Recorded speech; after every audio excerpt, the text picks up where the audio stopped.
Laughing now. This way, Itsuko. It's coming for you.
Saw that. They were horrible people. They lied to him. They were scum.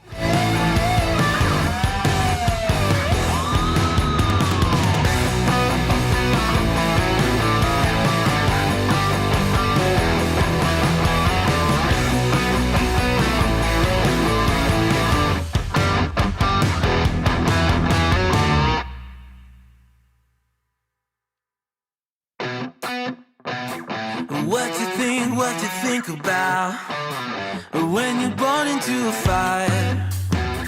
Let them burn it out. Sell them to the richest buyer. They wanna let the world decay. They tell us lies and fade away, fade away. We feel betrayed. We were raised to lose the race. Wake at the back of the pack, kill it anyway. Listen up now, because we're never dropping out. No one cares, Itsuko. Beat the odds, beat the big house. The brains are bigger than the doubt. We've been thinking for ourselves, never let the truth fade away. This is bigger than ourselves, we won't let the world burn away. Burn away, we feel betrayed. We were raised to lose the race. Wake at the back of the pack, kill it anyway. To blame, haters face the world's mistakes. Wake at the back of the pack, kill it. Now that everybody thinks Mitch McConnell's dead, all these fucking Trump bootlickers are like, I just talked to him this morning.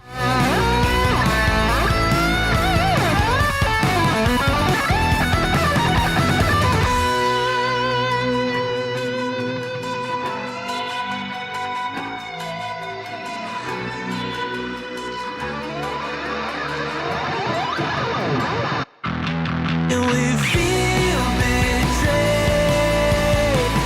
We were raised to lose the race.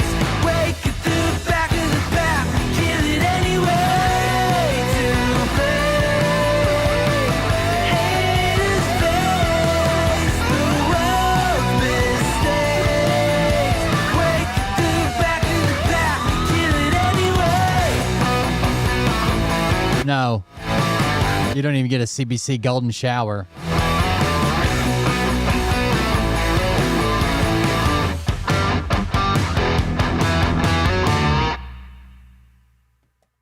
Oh, I forgot to stop the music. It's going to play different music. Okay.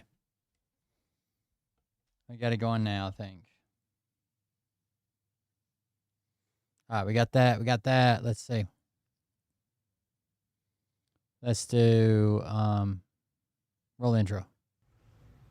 Hey daddies, it's me, the Linda Binda from TikTok. I wanted to make this video because I wanted to thank you for watching Cold Beer Confessionals with Will Bird. I think that's just incredible. I've watched a few episodes and I'm just like very intrigued. But you know what I'm most intrigued in is Big Daddy's meat stick. I heard that it's very thick, like a good old German sausage. You know, Linda and her coochie loves that.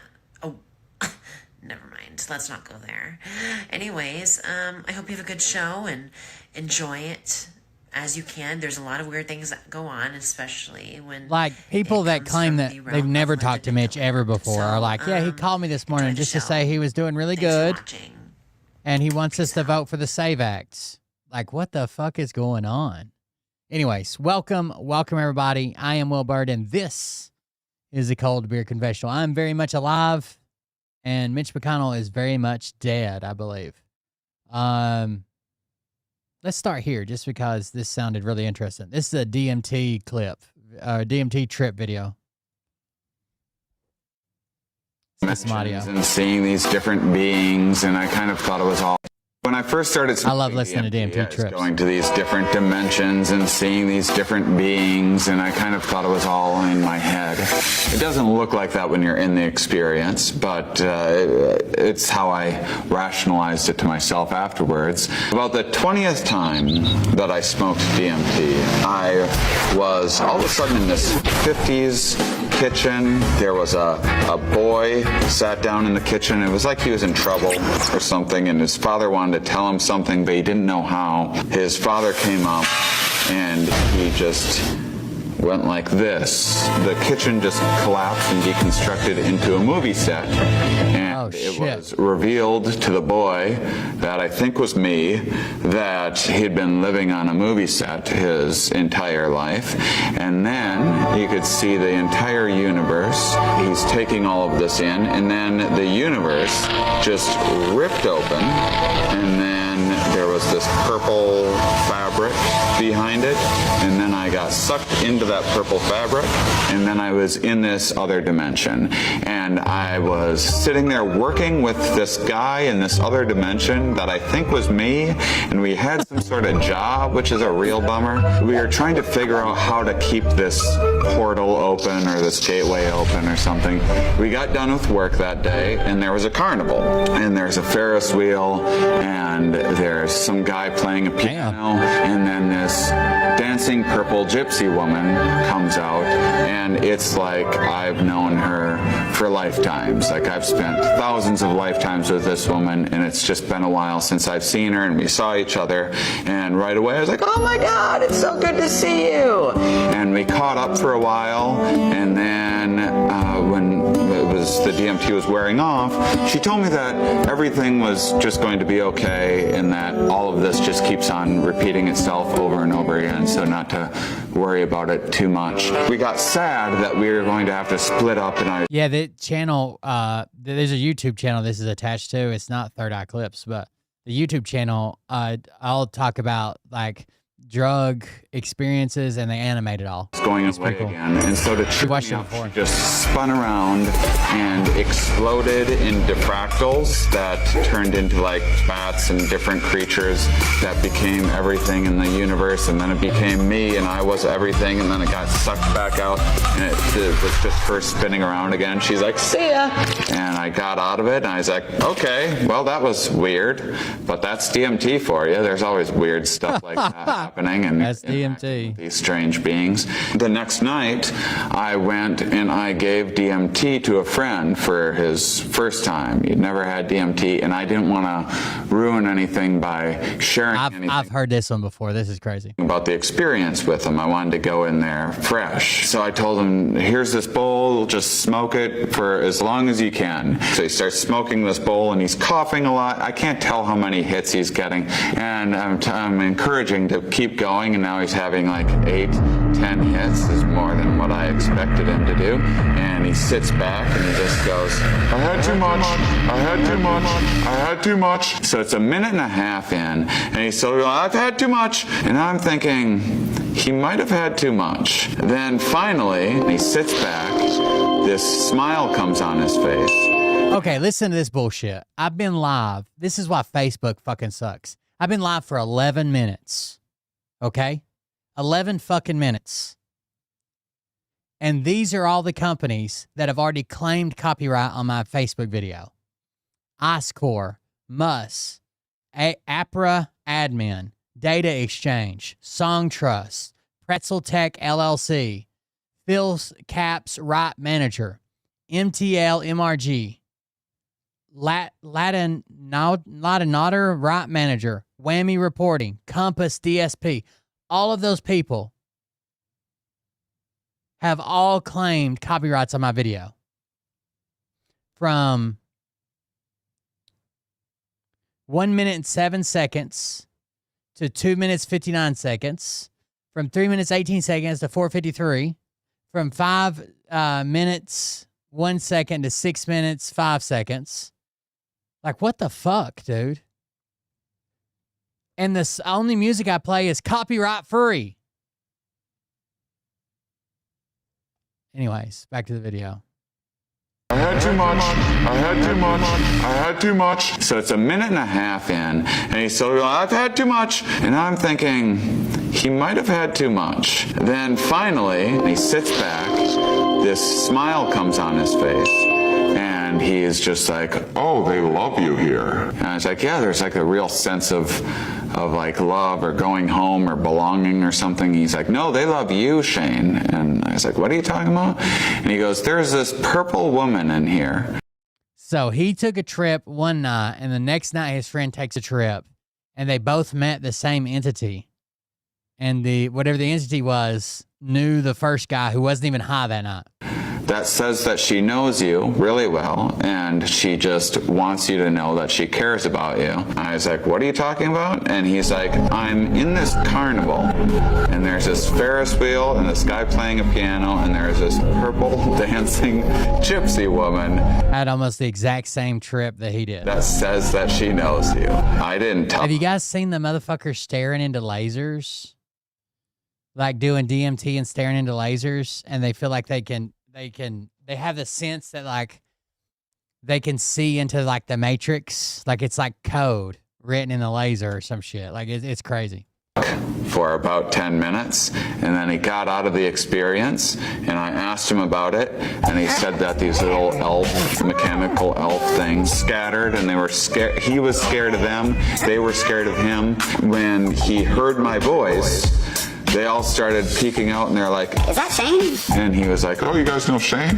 And they were like, Oh yeah, he comes in here all the time. and that's when this purple woman came out and said that she had a message for me. I have no explanation for it. I've seen that purple woman at least 5 or 6 times. Since that, we have this strange relationship. She gets jealous of my girlfriend sometimes. And so I think I'm dating a woman in a different dimension, but I don't even ever remember her name. I'm pretty sure we've known each other for thousands of lifetimes. I have no idea what her name is, which I imagine is irritating. And then maybe that's why I'm always in trouble with her. When I first started DMT is like a pretty fucking hardcore hallucinogenic. Methyltryptamine, I think is what it is. DMT. Joe Rogan talks about it all the time. Look at this absolute gem I found today. Just scroll. This had no comments and no views on it when I found it, and it's fucking amazing. The stuff people will put on the internet, just wild.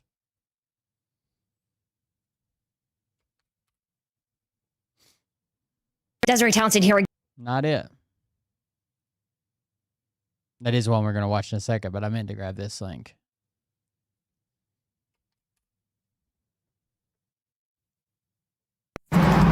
So, one of the very fun things that happened to me was one of the first people to make my No likes, no comments, no bookmarks, and one share where I shared it to myself.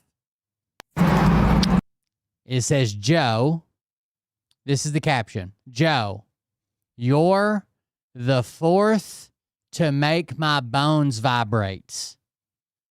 I can't help but be after you. Never yours, though. Just you. So, one of the very fun things that happened to me was one of the first people to make my bones go.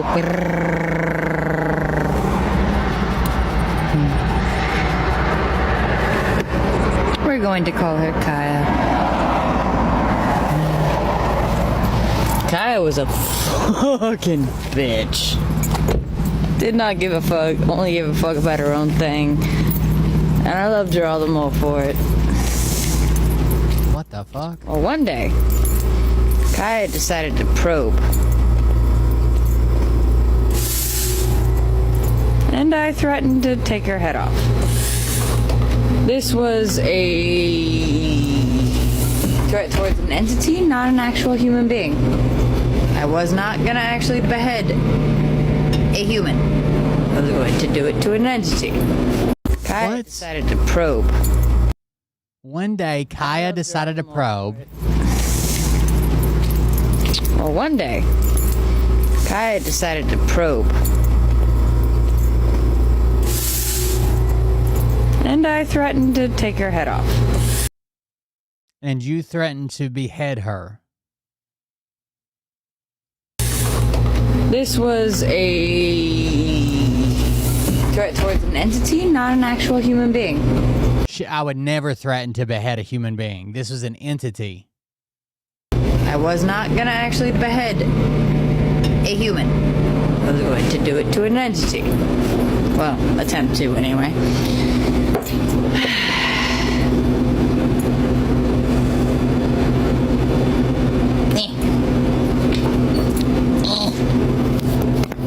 I am cute. I am adorable. But I also know things. You are the only one who's a coward. That's never been me. So Wait, was she talking to me?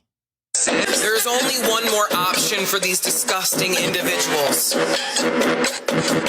Fertilizer. This is her with filters. Oh my God, she drinks a lot. I would like to see the mass individuals claiming that America is theirs. The Patriot Fronts, the KKKs, you know, cowards. Show me that. Well, she's not a Patriot Front member. Now that Pride Month's over and I can piss everyone off even more, trans people have existed for since humanity has. It's always been a thing. Like, I can't speak for the body dysmorphia because motherfuckers keep destroying tablets, destroying information, lighting shit on fire, but I have a feeling there was a semblance of that there in the back. But the only reason it's so bad today is because you care so much what a bitch does with their body. Like, some of you are even so fucking anal that you don't even let motherfuckers get themselves pierced, let alone change their biology. Physically, anyway. Biology. You can fix her. I'm sure you can. The fact that you want to remain. I never doubted you. Does not mean everyone else's problem should be yours. You guys want to hear a made-up comment that never happened? This guy named Jeremy Burgess says, my daughter's basketball team had to play against a transgender woman. So as the coach, I had our second in the state boys basketball team pretend to be the girls' team and play that game. The other school was mad that I did that. I told the referee they couldn't question the kids about their gender. Our girls went on to win the game 84-26. Never fucking happened. No fucking way. You substitute the whole fucking team in. Even if you aren't any sort of Abrahamic religion, there is really something you should be shoving down men's throat every time they tell you that men are superior. If they're so superior, why is the apple still stuck in their throat thousands of years later, millions of years later, apparently? Nailed it. Why is it still stuck there? Even if you aren't any sort of Abrahamic religion, there is really If something you should be men are shoving down. superior, why do they have Adam's apple? I've been beating the fuck out of dudes since I was a toddler. Like, when I was in elementary school that was combined with a high school, I terrorized high schoolers. I took their shit. I was a 4th grader. They were 11th graders. You were a toddler in 4th grade? I am 100% female. 100%. This only sports discussion comes about because men have an issue with women beating them. You can see it in card games, you can see it in board games, you can see it in any fucking game. If it's seen as masculine, women are not allowed to win. They make up the weirdest stories I've noticed. Like anti-trans people, there's just so few trans people that exist that they just make up stories to pretend like they had an interaction with a trans person. It's like they really want to meet them, but they're like, we can't. So we're like, oh, well, there was this basketball game where the girls team, who is like a registered team, clearly they play in tournaments because the boys team was 2nd in the state. We have a roster, we have a lineup, we have to submit all this before the games. You know, they keep all their records and shit. I just took all 20 of those kids away and brought out 20 kids from the boys team who are also on a roster and registered, and all their information is in as the boys team, and pretended like they were the girls team, and no one could say anything. It's not that we can't. Y'all are just fucking stupid as shit. I've been beating the fuck out of I got touched by a God. I stabbed those who I loved most because they forget who I loved first. Just to be clear, I agree with God's decision to put humans before all. Because it's not about a greater or lesser. She looks like a good time, to be honest with you. That allows Like, she seemed like she'd be fun to hang out with. to live and embrace and learn. As I've told you. Ooh, our resident ICE agent's here. And it's been infected. How's the deportations going, Ice King? Yes, I will be fucking ruthless. That's what the fucking body does to an infection. I don't know why you're still confused.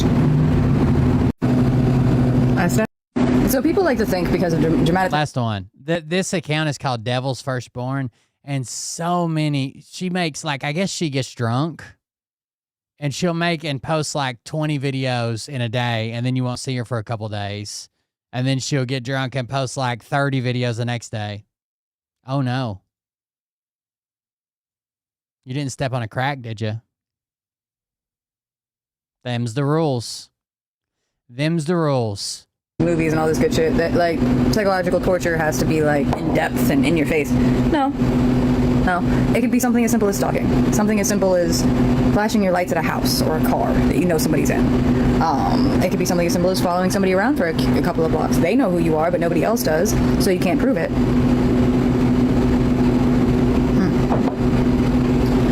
There's a lot of ways this country likes to drive people insane that aren't thinking the way they want them to think. But you know what the real object is with this? You know who's going kind of viral and picking up a lot of steam, which I kind of hate it because she's a maggot, is Caitlin Clark's teammate, Sophie Cunningham. Gang. Not giving a fuck! Not for real, though. I hope you get to feeling better. So people like to think... Even though I was fucking with you, I do hope you get to feeling better. So many videos just being drunk. Doing drunk things. All right, that's the Devil's Firstborn is the account name. Meg. Hello, doves. To everyone else, I'm from Florida. 11/13/90. Stop asking. It's annoying as fuck. Everybody's asking your birthday? Or you is this reverse psychology?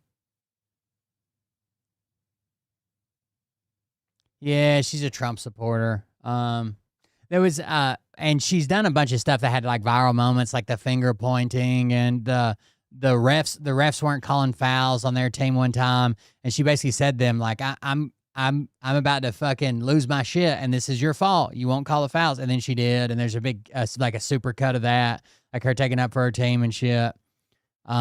But yeah, she's a Trump supporter. Actually, have you guys seen Cupcake War or Cake Pop Wars? So there's this woman called Cakes by Katie, this woman, and she makes cake pops and just talks about while she's making cake pops and shows people how to do it. And sometimes she shows fucking recipes or whatever. And she also has a recipe book. Now, that recipe book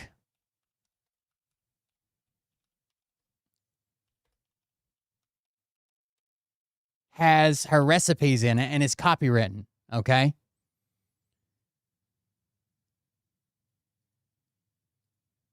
She claims that often people buy her book and then just post her recipes online for other people publicly, like not sharing them with friends and family, but like post them publicly for people just to steal her content. And she claims it's copywritten, okay? Now, the book can be copywritten. Recipes cannot be copywritten, okay? A list of ingredients, a process, a formula, copyright does not protect that. The book can, as a whole, the work can be copywritten. A recipe cannot, okay? Anyways, this other girl, whose name is Sweet Treats with Ashley, I think, something like that. She makes a video crying. It's this one.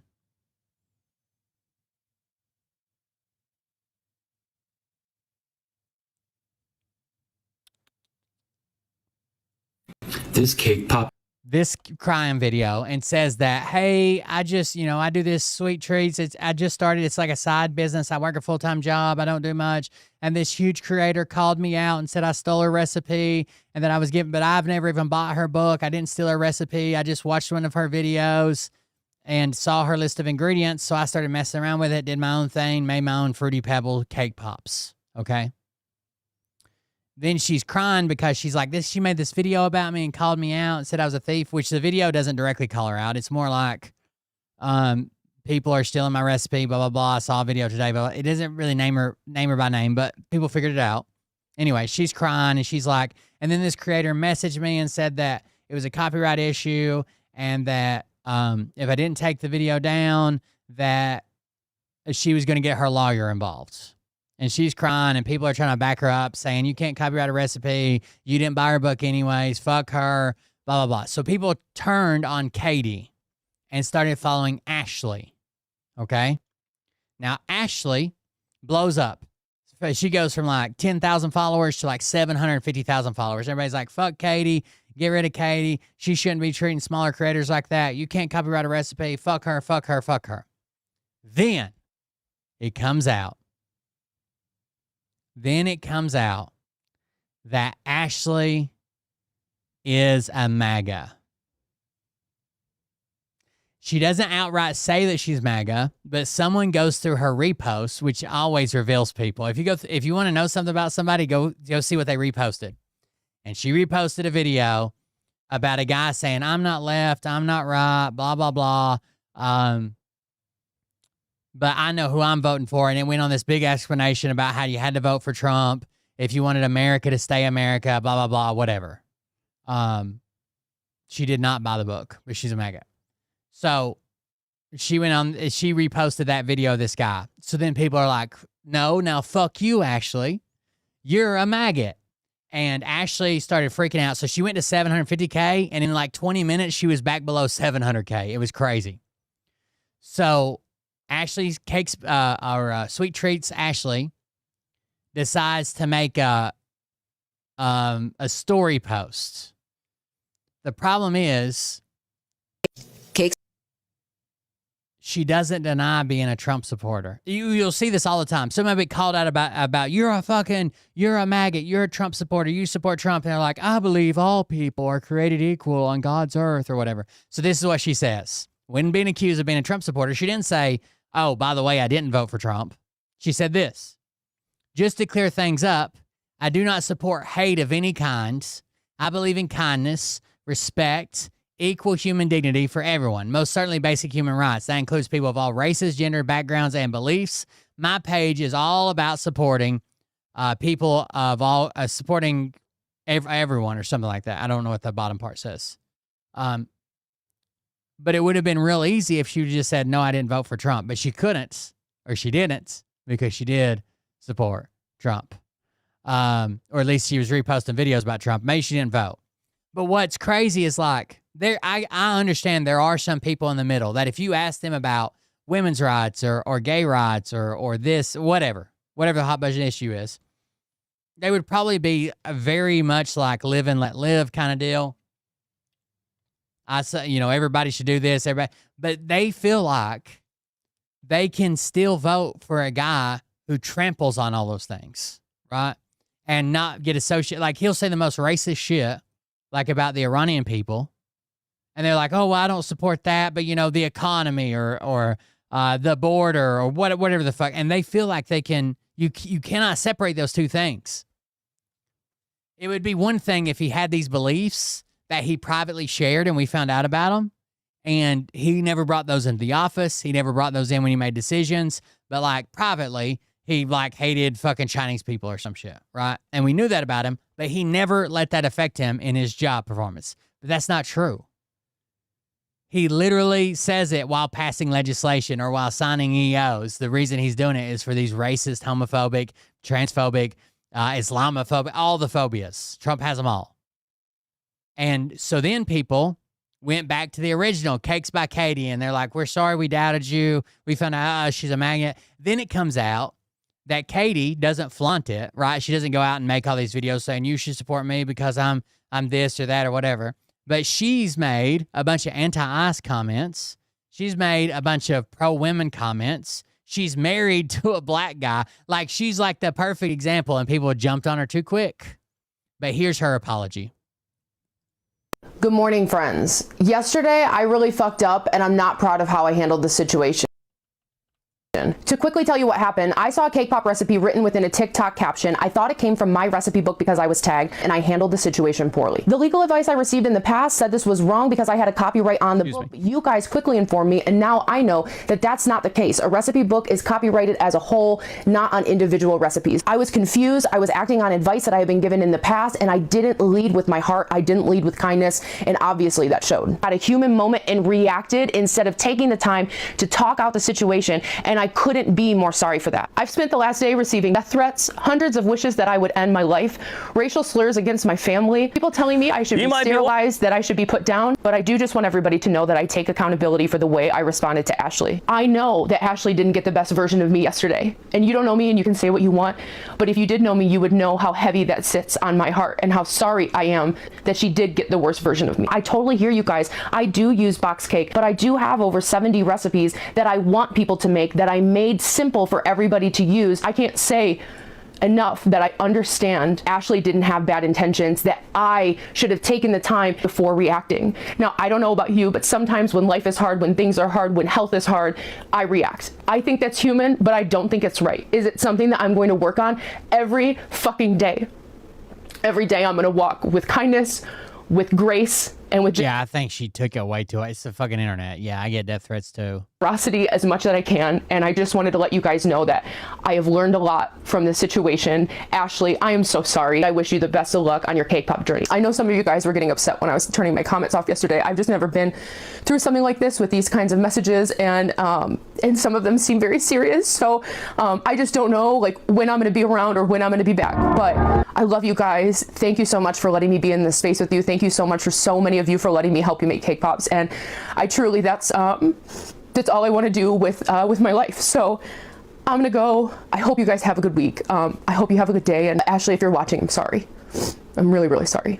Good morning, friends. Yes. Now, though, Cakes by Katie is back. She posted after the weekend. She's posted a few videos doing her thing, and Ashley has been called out as a Trump supporter, and she's no longer part of it. Let's see if someone breaks the whole thing down. We need to talk. I found out that one of my copyrighted recipes was posted in full on here for 77,000 people to see. That's how many people viewed it. But See, she never calls out Ashley by name. She says, one of my copyrighted recipes is posted, 77,000 people saw it, blah, blah, blah. The thing here is that my online virtual recipe book does have a copyright on it. So when someone has a copyright, you cannot take and distribute the work within that book. I never thought I'd have to fucking make a video like this. I'm fucking crying in a Walmart parking lot, for God's sakes. Cakes by Katie made a video about me saying that I stole her Fruity Pebbles recipe. I use a lot of inspiration from a lot of different creators. I just started my cake pop thing like 2 fucking weeks ago. Morning, friends. Yesterday, I really fucked up, and I'm not proud of how I handled the situation. To quickly tell you what happened. Yes, this is just about cake pops, but there's a deeper message here. You never want to come off as a bully, and you definitely don't want to have somebody who just started their own business or started doing their own thing. That's the problem. She came off originally as a bully, like trying to throw her weight around lawyers. This young girl who just started her business, crying on the internet over something you might have said or might have done. Now, there are a ton of ways you could avoid something like this. You could have reached out to them personally, even send a cease and desist, I don't know, something like that. And that would be like pushing it for me, but at the end of the day, it's way better than making a whole video about this person without reaching out to them first. It sucks to see that you ruin your whole business just because you're upset about something that was a non-issue. Anybody who is starting their own business, something is bothering you. Try to take the correct social measures, not legal measures, but social measures before getting to this point, because you never know how it's going to affect you and your business. We need to talk. I found out that one of my The TikTok cake pop drama just got worse because now people are mass unfollowing Sweet Treats by Ashley after seeing the videos that she reposted. So just yesterday, people got Sweet Treats by Ashley's TikTok account from 20,000 followers to over 750K with her posting this video just yesterday. And as you can see, now it's under 725,000, so she has lost over 25,000 followers in just the past 24 hours. And it's all because of this video that she reposted on her TikTok account where this guy right here was saying that he was going to vote for Donald Trump. And that caused people to mass unfollow her and start making videos about her. And that's also when Cakes by Katie ended up coming back and posting her new videos and overtaking Sweet Treats by Ashley in followers. Now, Sweet Treats by Ashley posted a small little clarification yesterday on her story, but then she posted this on her main account just a few moments ago where she says, by the way, this is gone now. This video right here is gone. It says the only reason I did not come out and say it forthright is because I was advised by my family and friends not to do so. I didn't want to make my page political or give anyone a reason to call me a liar or get hate from another side. I do not support him. I can only speak on my reposts. I cannot speak on my repost from 2 years ago as I don't know where my mindset was that day, but I can speak that my views did change very quickly So you didn't know what your mindset was, but your views changed quickly and you did not vote for him. Taking that repost and running with it to spread hate, lies, and more bullying to my page, where all I do is try to spread love and support while doing something I'm passionate about, is not okay. My views today are the same. I support women's rights to choose, immigrant rights, support the LGBTQ plus community, which my sister is a part of, racial justice, and gender equality. Most importantly, just stop the spreading of hate. I do not have an agenda. I'm not being calculated despite what others have posted about me. All I can do is at least put my stance today and let you guys decide if I'm someone you still want to support going forward. Having a big platform is very new to me, and I'm not a big political person regardless, but I understand people knowing where you stand is a big deal, what your content is, and I hope I understand people will still... The only reason that she did not come... Words feel some way about learn from this experience and putting out content. I do not care what other people... She since deleted this video. Or this post. You think if it was important that post would stay up, right? Nope, it's gone. The most recent video is just her celebrating 750K, which she no longer has, I don't think. 740K. So she lost at least 10,000 viewers since that video posted. And her story's obviously gone. It resets every 12 hours. And say that she does not support Donald Trump is because her friends and family told her not to. She also said her views are the same. She supports women's rights and LGBTQ because her sister is a part of it. And she said most importantly, she just wants to stop the spread of hate. The TikTok cake pop drama just got worse because now... Good morning, friends. Yesterday, I really fucked up, and I'm not proud of how I handled the situation. Earlier, that's just not okay. I don't know her exact recipe. Damn it. Whatever. Cakes by Katie made a video about me saying I stole her fruit. I've seen so many videos. Sweet Treats with Ashley has released a statement about her political stance, and she has lost about 25,000 followers since this came out. So you can see here, she states, I did not vote for Trump. The only reason I did not come out and say it forthright is because I was advised by my family and friends not to do so. Oh, damn it. Right at the beginning of this video. Lost about 25,000 followers since this came out. So you can see here, she's... Having a big platform is very new to me, and I'm not a big political person regardless. I understand people knowing where you stand is a big deal no matter what your content is, and I hope this gives some clarity. I understand people will still find some way to twist my words and feel some way about how this transpired. I will learn from this experience and do my best just to keep putting out my content and spreading support to others. I do not care what other people's views are on my page. Is open to all, and so are my cake pops. By the way, she's like, it was 2 years ago when I reposted this. Yeah, wasn't that when the election was? I did not vote for Trump. The only reason I did not come out and say it forthright is because I was advised by my family and friends not to do so. She says taking that repost and running with it to spread hate, lies, and more bullying to my page where all I do is try to spread love and support while doing so. She was a Trump supporter. While Ashley has lost about 25,000, Cake by Katie has gained about 15,000 since. I'm voting for Donald Trump in the 2024 election. This guy does this post of why I'm voting for Trump. And it says right here, Sweet Treats by Ashley reposted. And it says, I've decided that I'm voting for Donald Trump and something I'm passionate about is not okay. This is the post that everybody dropped Ashley for. And it says right here, Sweet Treats by Ashley reposted. And it says, I've decided that I'm voting for Donald Trump in the 2024 election. This guy does this post of why I'm voting for Trump. There were some other reposts like Charlie Kirk and things like that that made people believe that Ashley was a Trump supporter. Well, Ashley has lost about 25,000. Cake by Katie has gained about 15,000 since this all started. Cake by Katie comes out, she makes another video. Her comments look a little bit like this. All of them actually look like this. So who did you vote for? And they tell her here, they tried to cancel her for making F.I.'s cake pops a while back, so she's safe. Ashley says in her comments that she is not really a political person. She says she will be taking some time away for her mental health. Sweet Treats with Ashley has released a statement about her political stance. And she has lost about 25,000. Wait, I wanted to see that. So you can see here, she's taking F.I.'s cake pops a while back, so she's safe. Ashley says in her comments that I cannot make a video as I have a full-time job, but I did want to speak on this despite what I've been advised to do. I will be taking some time away for my mental health. Thank you to all that have been kind. Let me see if it's still on. Sweet Treats by Ashley. You guys missed a full cake pop war, dude. Yeah, it's gone. It's gone, dude. If it was that important to her, why is it gone now? We have an insane new update with the Sweet Treats by Ashley drama. Watch. Okay, so I'm sure you guys remember the Cakes by Katie and Sweet Treats by Ashley drama and the whole cake pop situation and how everybody collectively started to support Sweet Treats by Ashley over the whole situation. I mean, she went from 50K followers to 750,000 followers in a short amount of time. And she just made a 750,000 less than 50K follower milestone video with making one of her cake pops. But shortly after this, people started to realize the stuff that she was reposting about Trump and also other opinions that she was reposting as well. And after this, people started to make videos about her basically saying this is not cool for reposting these type of videos. And she lost a lot of followers. It got so bad that she went below 750,000 followers while she's making videos saying thank you for 750,000 followers. She ended up making a response video trying to explain herself, but at that point in time, it seemed to be too late for a lot of people. It's kind of a double-edged sword scenario because she did end up addressing the criticism. At the end of the day, she makes videos about cake pops. Like, we have an insane new update with the Sweet Treats by Ashley drama. Watch. Okay, so I'm sure you guys remember the Cakes by Katie and Sweet Treats by Somebody said Hot Bakery went viral recently. Did anybody else get dropped off in cake pop drama? That is a sentence I never thought I would say, but I did. You haven't heard Sweet Treats by Ashley has come forward saying she did not vote for Trump. This comes after a lot of backlash over the last day or two. I did not vote for Trump. Cover repost that she made 2 years ago surrounding the election. That let people make assumptions about her political views. And so she says, I did not vote for Donald. All right, we can end this. There you go. You're all caught up on cake pop wars. Now, another update we got to do. Give me a second. Bricks and minifigs. Remember how we've been following Reckless Ben? The gag order has been lifted. And I don't even know what I did wrong.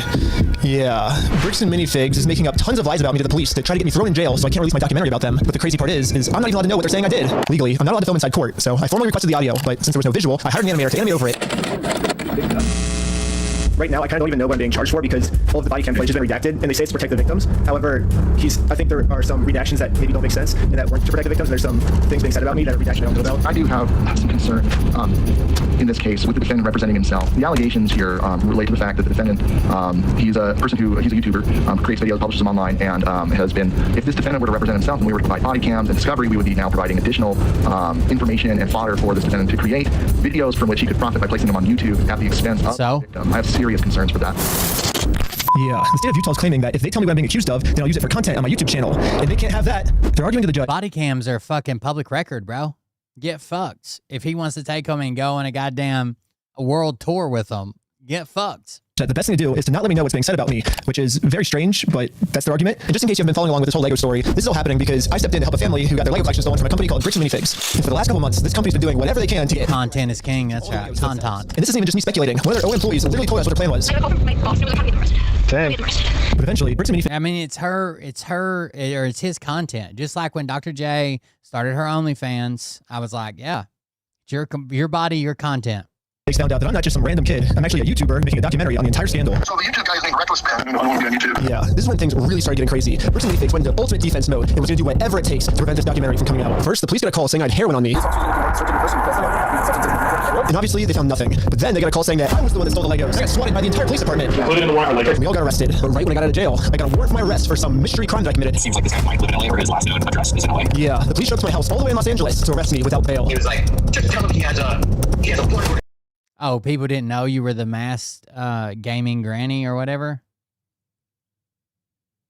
I thought everybody knew. Well, I'm not going to cancel my subscription. It's fine. But the police couldn't arrest me. And where he actually is? No idea. Okay. I was somewhere very far away.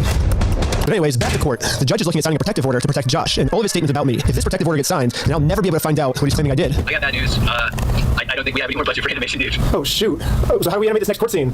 I guess if we have to... not. So, because he's representing himself, which he's guaranteed, legally allowed to do by the Constitution, right? Because he's representing himself, and they don't want to turn over the information because he might make a YouTube video about him, he's going to have to represent himself, according to them, he's going to have to represent himself without even knowing what the case is against him, right? They can't have any of the statements, any of the claims, any of the witness testimony, any of the body cam, nothing. So he represents himself with nothing. That's insane. Not pay the lawyers, and that I guess the animation's more important, right? Yeah, we decided maybe the lawyers are actually more important. So, yeah, we ran. What's up, beef stick? The court's inclined to sign this pretrial protective order unless you have an objection to it, Mr. Schneider, and the objection to session order. Yes, I think there's a bunch of misunderstandings in this case, and so this person doesn't want to get exposed, so he's making up a lot of lies about me in order to get me arrested before he gets exposed. So that's what this whole thing's about. However, before I was allowed to show any of the overwhelming evidence I have to support my claims, the judge didn't care about the evidence and signed the protective order anyways. Mr. Schneider, the court's going to sign this order and serve it upon you.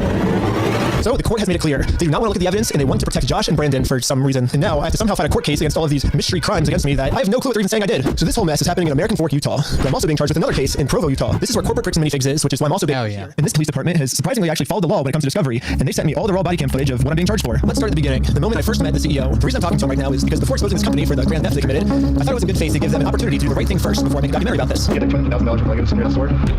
Never happened.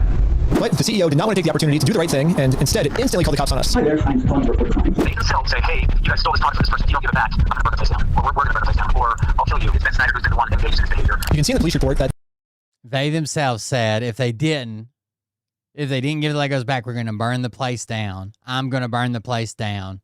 I'm going to blow the place up. He said it to me. Have they not learned he records everything? the crime he wanted to get us charged for is called extortion, which basically means we're threatening him into paying us, which is very illegal. However, obviously he's just making all of this up. The reality is, I just thought it was a nice gesture to give him the opportunity to do the right thing first. If you guys do have our Legos, we just kind of went back, you know, and so. But if there's one thing I've learned from this entire experience, it's that whoever ends up doing the morally right thing just ends up getting screwed over. So now it's time to play the way Bricks and Minifigs is playing and use their own strategy against them. Right now, their strategy is to get me arrested before I get them arrested. So now I'm going to reverse this and get Eamon, the CEO, arrested before he gets me arrested. But if I'm going to be the reason that someone's going to jail, I should probably make sure that they definitely deserve this. So I'm going to give them one more chance to try to do the right thing first. But instead of doing the right thing and attempting to work this out, Eamon just hid in his little office. And he called the police on me. They told us that they were. Normally I wouldn't want to get someone arrested, but we gave him every opportunity to talk to us, so at this point he's just arresting himself. However, the only difference between my strategy and Bricks and Minifigs' strategy is I don't have to lie to the police. Eamon McNeff actually committed a crime. I have tons of crimes on camera that Eamon McNeff has committed. Let's start at the beginning with crime number 1. So what's going on? So you guys are holding some of our Legos? No, we're not. You're not? No. So who's like Brian Mansell. Okay, and who's that? He's a guy who had he had like $200,000 worth of Legos in your store. Eamon was first trying to claim that he's never even heard of Brian Mansell, and this guy definitely never had any Legos in a Bricks and Minifigs store. Once we showed him all the social media posts his own company made, it was very obvious that we just caught him in a lie. So the CEO decided to change his story, and now the story is the Legos used to be in the store, but the previous owner, Crystal, she stole the Legos right before they took over the store. We don't have the Lego. Crystal sold the Lego. The only problem is the security camera footage of the previous. What lake is in? That's cool, but what lake is in Cleveland? His owner getting kicked out. These are ones that haven't. He has not been paid his percentage yet, and if I don't have the tickets, I won't know how much I need to pay him. That's a business thing, and not necessarily yours. If taking on the business, he takes on all that kind of stuff. Corporate just said that they're going to be as taking on the business. He takes on. So if you couldn't hear, as he said. She said, hey, I need to get this guy paid, and I can't get him paid if I don't have the receipts to know what was sold and what wasn't sold. How are we going to do this? Because they're kicking her out of the store, and this guy's taking it over. And the CEO says that's a business thing. He's taking over all your business, so he'll assume all the consignments. The ones to take over the consignment deal with all the Legos that are still in the store. Oh, okay. I didn't realize Lake Erie came down that. Oh, cool. And as extra proof that these Lego sets were still in the store, the owner went to the back and started taking pictures of everything that you can verify in the metadata with the timestamps that match the exact moment she's getting kicked out, and then you can see her leave the store with nothing in her hands, proving that the sets were still in the store and the CEO is lying to us right now. But that's only one side of the story. I also thought it was fair to hear his side. You sent a bunch of pictures of the Legos still in the back. You can see in the security camera footage, corporate comes and throws her out.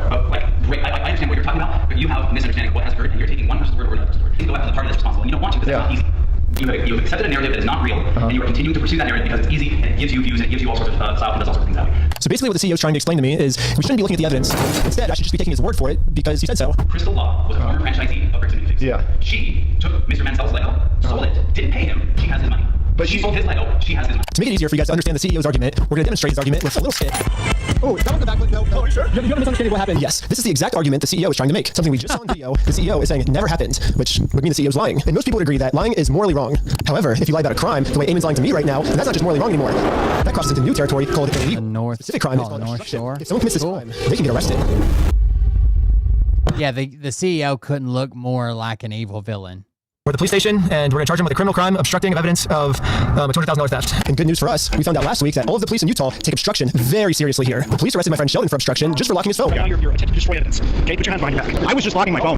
So the guy they asked for his phone. He pulled it out and noticed his wallet was open, like the Apple Pay wallet, and he hit the lock button on the side, And they freaked the fuck out, twisted his arm. They're like, you're destroying evidence. That's obstruction, blah, blah, blah. You're under arrest for obstruction of evidence right now. The crazy part is, the police didn't even have a warrant, so Sheldon locking his phone was 100% legal. But the police arrested him anyways because that's literally how serious the police take obstruction crimes here. They do not mess around when it comes to obstruction. So now, just imagine how angry the police are going to be when I go into the police station and tell them that someone is actually, for real this time, committing an obstruction crime. And this obstruction crime is on a much bigger scale. Later, the police called me saying that they were going to do a police investigation on this. I told the detective the entire situation. He was saying that this family's Lego sets were never even in the store. Like all this stuff, it's all documented. I have video of all of him saying this. I think he's like falsifying evidence, and I think that's obstruction. And now that we stole Bricks and Minifigs' strategy, I think the plan is finally going to work. Looks like the CEO is going down. I mean, I submitted the videos of Eamon saying we're going to burn down the building and shoot him. Take this out and say, hey, you guys stole this product from this person. You don't give it back. I'm going to burn the place down. Or we're going to burn the place down. Or I'll kill you. And then I submitted all the raw footage of the entire conversation. I'm going to burn the place down. We're going to burn the place down, or I'll kill you if you don't give the Legos back. That's fucking filing a false police report. Like, they've got the whole conversation recorded. He never once said, I'll kill you, I'll burn the place down, we'll burn the place down. None of that. I had with him, proving to the police that we never even said anything close to this. This raw footage verifies that everything I told the police is true, and everything Eamon told the police is a lie. On top of that, I even got access to the complete case Eamon made against me, and he doesn't have a single piece of evidence to support any of his claims. Which I guess makes sense. Like, how can you support evidence if you're just making everything up? Like, of course you can't submit anything. So if the police have to decide what case to pursue, they're obviously going to pursue this case because it has like a ton of evidence, and they're going to throw out Eamon's case that has no evidence at all. The person you're trying to reach is not available. Hello, my name is Ben Schneider. A couple months ago, I made a case, and you were the officer that was helping me create it. I submitted a bunch of evidence through a link you sent me, and this was a couple months ago, and I haven't heard anything back. And so I'm just calling to see if I can get some type of update on how the case is going. It's about the CEO, Eamon McNeff of Bricks and Minifigs, in an obstruction case. And so if you give me a call back at your earliest convenience, that'd be awesome. I'm sorry, your call cannot be completed. Yeah, literally no matter what I tried, I could not get a hold of this police officer.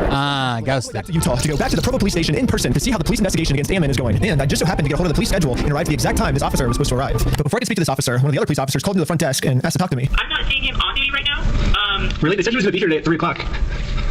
There's always a chance that they might have called out sick or something. Is there any way you can like check if he's here? Or? He's definitely scheduled to be here. Like I said, they might have called out sick or something. Are you able to look and see how the case is going? All I really want to get an update on the case. That's not something that I can tell you over the phone. Okay, you can't just tell me like how it's going, like if he's still looking into it, or? No, I can't. That's not something I can do. Okay, well thank you. So basically I came all the way out here. Look, Bricks and Minifigs has a goddamn PR nightmare. All they got to do is be like, okay, here's what happened. CoffeeZilla looked into it. He's got the number down to like somewhere between $20,000 and $60,000 that is still owed to you on the sets. Take the fucking sets, and we'll give you $100K. Like, we don't give a fuck. We just want to make this right for the internet, for Ben, for you and your family, your dad. We're done. Here's $100K. Here's all the sets that we can find. Nice doing business with you. Here to find 0 answers, but eventually I did find an answer. They're like fighting this in the worst fucking way. They sent it to me in the mail, and it looked like I was right. The police only had time to take on one of our cases, and it was Eamon's, not mine. Yes, the case that had an overwhelming amount of evidence, they thought that case was garbage, and they took on the case that has 0 evidence at all. In the police body cam footage, after the police watched my full conversation, proving that I didn't threaten to burn the place down or literally anything, they even admitted to Eamon that there was no credibility with his entire case against me. We agree that there really was no extortion code that would fit your situation. However, at the end of the day, we do want to help you guys having to deal with this fool and all of his issues. We did find that there was another code that fit, and it's called aggravated commercial obstruction. The police just told Eamon that even though there's absolutely nothing to his claim against me, if they work together, maybe they can fabricate some type of charge against me. However, the tricky thing is that we have to prove that this individual either entered or remains unlawfully on the premise. When he came to the property, did you have to ask him more than once to leave? Yes. Okay. We're not leaving until we get it. And he's like, no.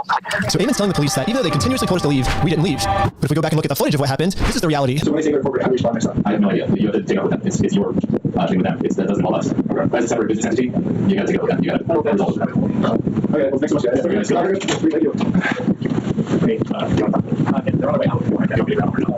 I don't know. It kind of looks like the reality of what happened is we left too early for them. They wanted to pull us back in and keep talking to us. But we did show back up a second time, and to Eamon's credit, about halfway through the conversation, he did say that if we don't leave, he's going to call the cops on us. You can leave. If you come back here, we will call the cops. If you don't leave right now, I will call the cops. So you don't want to do the easy way? And this is right after I told him you can do it either the easy way and just give us Legos back, or we can do it the hard way, implying that we would take it to court. So you're threatening me? I'm not threatening.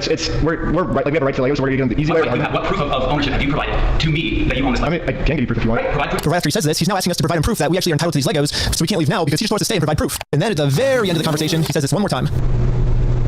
Okay, you ask me. Here to leave? Okay, well, thank you for working with us, and so I'll see you later. Well, we have now all just seen the video footage of what actually happened. But now let's hear how Eamon describes it to the police. Guys, at this point, I'd ask you to leave. Please leave. Oh, you have to listen to us. You have to pay us this money. No, guys, you need to leave. You're not meeting. It's like I asked multiple times, they did not leave. It's like a second-degree felony. He's facing felony charges. Is it a felony? Yes, because I went to the corporate headquarters and tried to give Eamon the easy way out of all of this. They're now trying to get me on a second-degree felony, which I don't really know how any of this would make me get a second-degree felony. Like, what the heck, police officers? But they're doing it, and the punishment for this crime is 15 years in jail. I don't know, like however else, like some of that stuff comes through, but like the reality is like, we tried to talk to them and say, we're willing to work with you. I think one of the main reasons the police keep taking Ammon's side instead of ours, besides the whole Mormon thing, is that Ammon keeps framing the situation as he's just the helpful CEO who's trying to do the right thing and return Brian's property, and we're the ones that are preventing him from giving it back to Brian. So I say we rewatch the footage and see what actually happened. We said we would be more than happy to help Mr. Mansell. Yeah, because Brian said he was unwilling to work with us. Well, Brian said he asked for the store inventory, and because he said like he wanted to work with you, and then you guys didn't provide the store inventory. We asked him to provide us with any documentation, and he provided us with a spreadsheet. The spreadsheet is not something that anybody, you can just walk over to a McDonald's right now and say, all your ice cream machines belong to me. Why? Because so-and-so says so. I have a spreadsheet that says all these ice cream machines. That's not proof of ownership, that's not proof of. So first off, this spreadsheet Ammon's referring to wasn't just some mystery spreadsheet, it was the actual inventory the store made. But I guess Ammon's trying to claim. And they're not even going with like just a basic trespass, like a misdemeanor trespass, like, oh, he asked you to leave, you didn't leave, blah, blah, blah. That's like a Class B misdemeanor in Utah. It's up to 6 months of jail, up to $1,000 fine. It never goes that far, right? You just get trespassed, and if you come back, then something. Instead, they're trying to up that up. Like, he's interfering with a commercial business that's trying to operate. That's a felony. Previous owner stole the Lego. And it's weird how the cops are like, well, this is a crime. He didn't commit this crime at all. There's no information there whatsoever. But if you happen to ask him multiple times to leave and he didn't, we might be able to get him for this. And so now it basically makes this inventory invalid. He said that when corporate was taking over the store, that they actually did their own inventory, and this is the correct inventory. We took over. We did inventory. And good news for me, he's willing to give me this inventory. He's actually always been willing to give it to me or Brian. All we've ever had to do was ask. We will work with you to any Lego that does exist. Well, we did that, and you guys, I think we mailed it like 5 or 6 times, and we've gotten 0 response back. Yeah, literally the first thing I did right when I heard about this entire situation was I googled Bricks and Minifigs, clicked on their website, clicked contact us, and sent them a message. I actually got a message back from corporate saying that they would love to help, but after a few months, I kept trying to reply to this message, and they just completely ghosted me. I think we've done like 6 over the last like. Oh shit! Thank you very much, Jennifer Winkler. Gifted 5 memberships. Thank you very much. I appreciate that. Let's see. I said like, hey, I'll get this resolved. I'm reaching back out right now, and then never on. Hit forward right now. Resend it. Appreciate it. I don't know what email address that is. This is on your guys' website. That says fbc.team. I said franchise@bricksandminifigs.com. Well, this is on the website, so. I looked up something on the website. It's literally the contact on the corporate website. Did I say that? No. I just said give me an email to franchise@bricksandminifigs.com, and we will work with that. So you're getting mad because I emailed you on the website? You keep saying that you so I understand that, but I'm telling you right now, you're trying to argue on something that I didn't give you any information about. I'm telling you, stick to that one. Yeah, you're like getting upset at us that we emailed the email that was on your website. No, I'm telling you the way to do this, and you've been probably trying to communicate with a ghost. Well, that's your guys' fault for putting that email on the website. Sure, okay. And so why are you getting mad at us because we emailed the website for your instructions? You harass us for false. I'm not getting mad at you. We're not harassing, we're just asking for our Legos back. If someone stole money from you and you went politely ask for the money back, is that you harassing them? It seems like Ammon kept either trying to stall or switch the subjects. It almost seems like he doesn't want to actually give us this inventory. What? He keeps saying he's willing to give it to us. You guys can send that inventory list to us? I believe so, yes. I think we have sent that to Ryan. He said that's all he wants is the inventory list, and he'll stop like bugging you guys. Well, then Mr. Mansell and you, and if you want to be included on the email with Mr. Mansell, that's totally fine. You guys email us, we can go. But you guys will give him the inventory list? Because he's been asking for it for over a year now. We can show the inventory list that was obtained when the store was originally taken over from Crystal Law, and we can work through that process and try to identify what was or wasn't there, and also try to identify how to proceed from there. Yeah, I think Brian gets upset because he says they always say they'll send me the list, kind of like you're saying, oh, we can send it easily. But then when it comes down to it, you never actually send it. So maybe if you actually go ahead and send it, it would make him feel better. Well, I understand what you're trying to get at. We're more than willing to work with you and help you. I'm saying send an email to that email address that I just gave to you, and that will produce results. Anyways, I sent an email to the email. Hello, I spoke to someone yesterday at Bricks and Minifigs corporate headquarters. The man said that he would be happy to email myself and Brian Mansell the inventory list that was taken after the Kaiser Bricks and Minifigs store was closed. I think this is all Brian wanted all along. If you could please reply with the inventory list attached, that would be greatly appreciated. He told me about, not the one on the website, that's a bad email. Don't ever email that one, or the CEO is going to be pissed. But according to Ammon, now that I sent this email, I should be receiving the inventory list very soon. So I waited all day, and I got no answer. So the next day, I sent them another email. I patiently waited again for about a week. And finally, this is the response. Mr. Schneider, BAM Franchising Incorporation will not participate in any form of communication that appears designed for public provocation, harassment, or manipulation of facts for the purpose of media content. Attempts to obtain privileged or confidential information through misrepresentation or the creation of fraudulent documents. Just for me asking for this inventory list to prove their innocence, because I want to give them the benefit of the doubt. I would be like, hey, damn, I want to prove that you're innocent with this inventory list, but now by me trying to do that, that's criminal behavior and considered harassment. And we reserve all rights to refer such behavior to appropriate legal authorities. It's aka the cops. So don't ask for inventory list, or else we're going to call the cops. Yes, Bricks and Minifigs has officially banned me from ever asking for this inventory list again. And I'm not the I remember how easy it was. All he said was all you have to do is send an email to the right. That's the wrong email. You should have been emailing the other email that no one knows exists because it's not on our website. Only one who's banned from asking for this list. He promised us a full inventory right away. We've never received it. Yeah, and every time it's been just absolutely nothing. So we've never gotten anything. We've never gotten an inventory list. Yeah, the previous owner who got her entire store stolen from her by corporate, I mean, she's legally required to get sent an inventory list, and even she, 2 years later, has not gotten it yet. It would have resolved everything because they would have had to identify everything in the store, and it would have identified all of Brian's stuff, and they never provided it, so we couldn't then demand the third-party evaluation. And it's now, what, a year and a half later? Just, who knows what. Still no inventory. So I know they fired the other two guys, the two guys that took over the store, Josh and whatever the other guy's name was.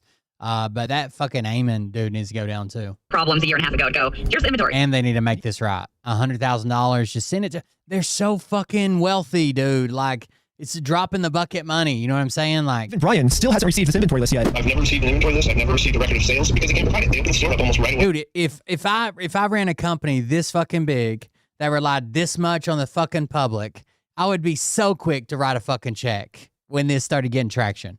And started selling it. And the worst part about I wouldn't even think about it. Just be like, okay, how much do you think we owe you? Well, we're gonna crunch the numbers. We'll meet somewhere in the middle. Done. The CEO is pretty much just trying to rub all of this in everyone's face. When I turn on the news, I saw this. As far as offering Brian the inventory, have you gone through the store, figured out what was part of his collection, taken inventory, and shown him that inventory to offer that? We've tried to share those with Mr. Ansel in hopes that he can see, that we were not intending in any way, shape, or form to withhold anything. Those that were offered. By the way, they didn't even know when CoffeeZilla did his video.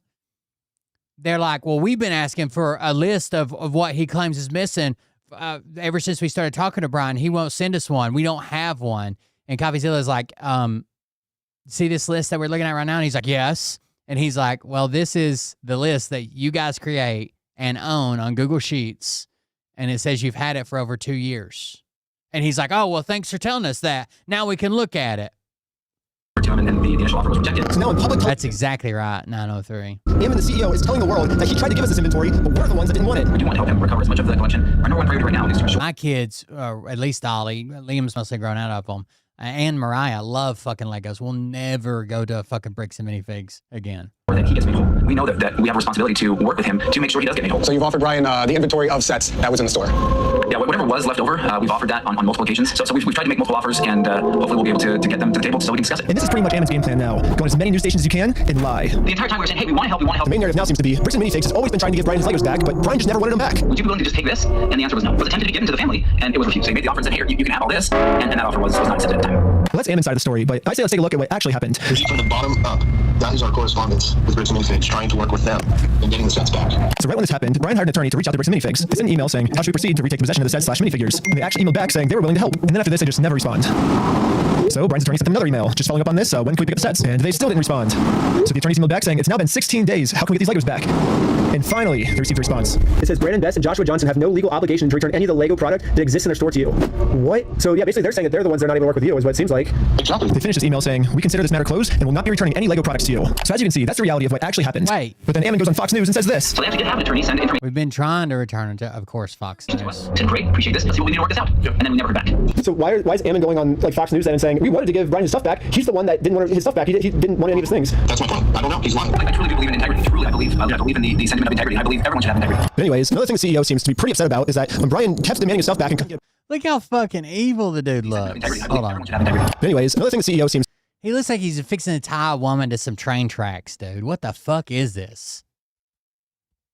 to be pretty upset about is that when Brian kept demanding his stuff back and couldn't get it back, eventually he had enough, and he was like, I'm gonna make a Facebook post about this. And in his Facebook post, he called Bricks and Minifigs thieves and liars. And his Facebook post really pissed off Ammon. I mean, Bricks and Minifigs is literally suing Brian now for millions of dollars, all because of this. I mean, back when I was talking to him at corporate headquarters, he made it very clear that what they did is technically not actually considered theft. There is no theft. Do you understand the legal definition of theft? Legally have the definition of knowing that the property was stolen or otherwise not belonging to that person. And on my phone, it was not known until Mr. Mansell came in days later and said, I have some of these things that need to be... That's another lie again, because... It's not another lie. So I showed Ammon security camera footage where corporate acknowledges that they are now going to be responsible for these LEGO Star Wars sets. These are ones that he has not been paid his percentage yet, and if I don't have the tickets, I won't know how much I need to pay him. That's a business thing, and not necessarily yours. Because taking on the business, he takes on all that kind of side. And after showing him this footage to try to bring the conversation back to reality, this was his response. Because we caught you guys? No, because you are attempting to extort us, so that's what you're doing. What you are doing right now is illegal, it's extortion. So catching you guys in illegal activity, that's illegal on me. No, we have done... I agree too, I agree. Nope, it's not illegal on us. Thank you for... nothing illegal, and you are doing something illegal right now. Okay, it's illegal. I think us catching you guys for doing the illegal thing doesn't make that us we're doing illegal. That means what you guys are doing is illegal.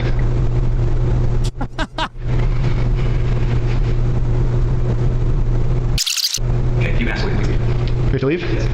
Okay, well, thank you for working with us. And after just going around in circles for probably 30 to 40 minutes and just, having like kind of less than genuine questions or less than genuine responses being given to me, I was exasperated by the end of it. And that's, like when people get tired and exasperated, that's like, we finally got the footage that we can use to make him look like a completely unreasonable monster, and so, but that's what they do is people whose goal is to do those types of things, they just harass and go after people as long and hard as they can until somebody breaks and says something that, then they can, use that one clip to be like, oh, look at this horrible monster of a person.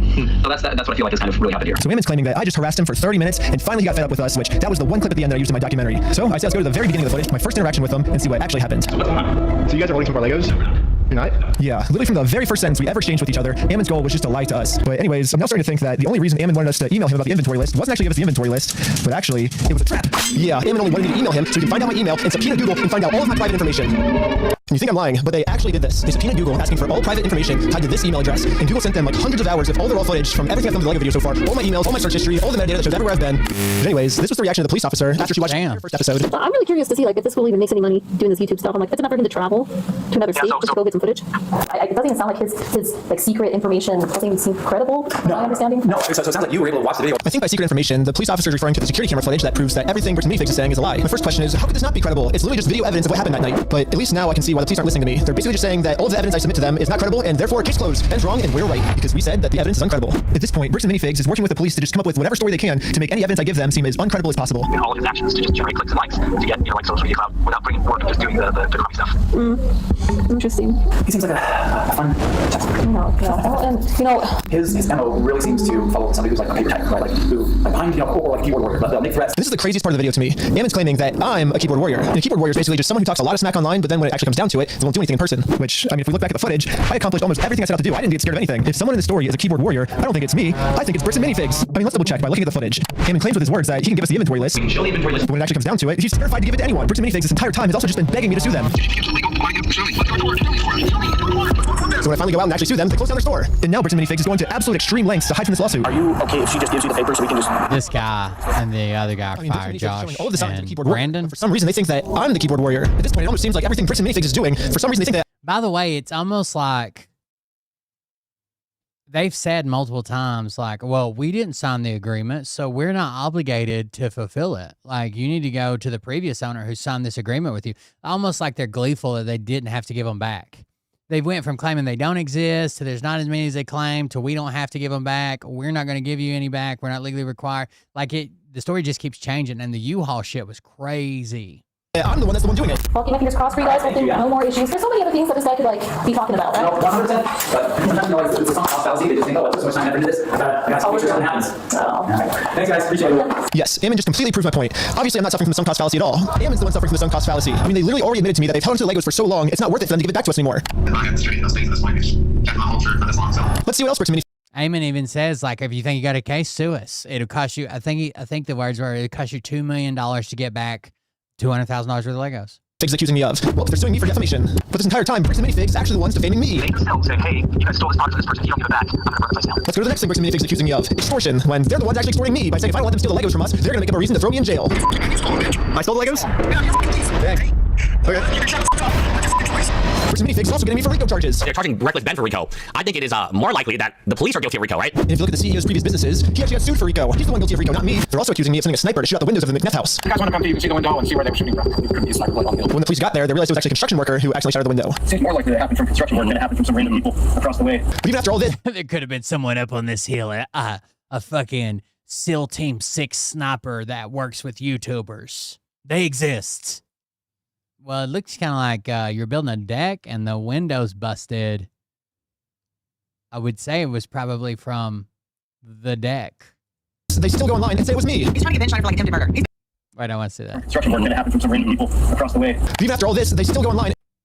Today's version of a lynch mob could very well be YouTube investigators. At one point, 6 years ago, I was CEO of Bricks and Minifigs. My sons illegally removed me from that position and sued me for control of another company I founded. I've not had anything to do with Bricks and Minifigs since then, regardless of that. Wow, their son sounds awesome.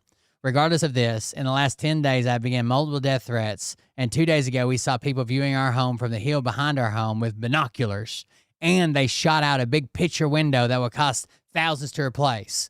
No one stops to investigate truly. They make a lot of assumptions that hurt innocent people, even those...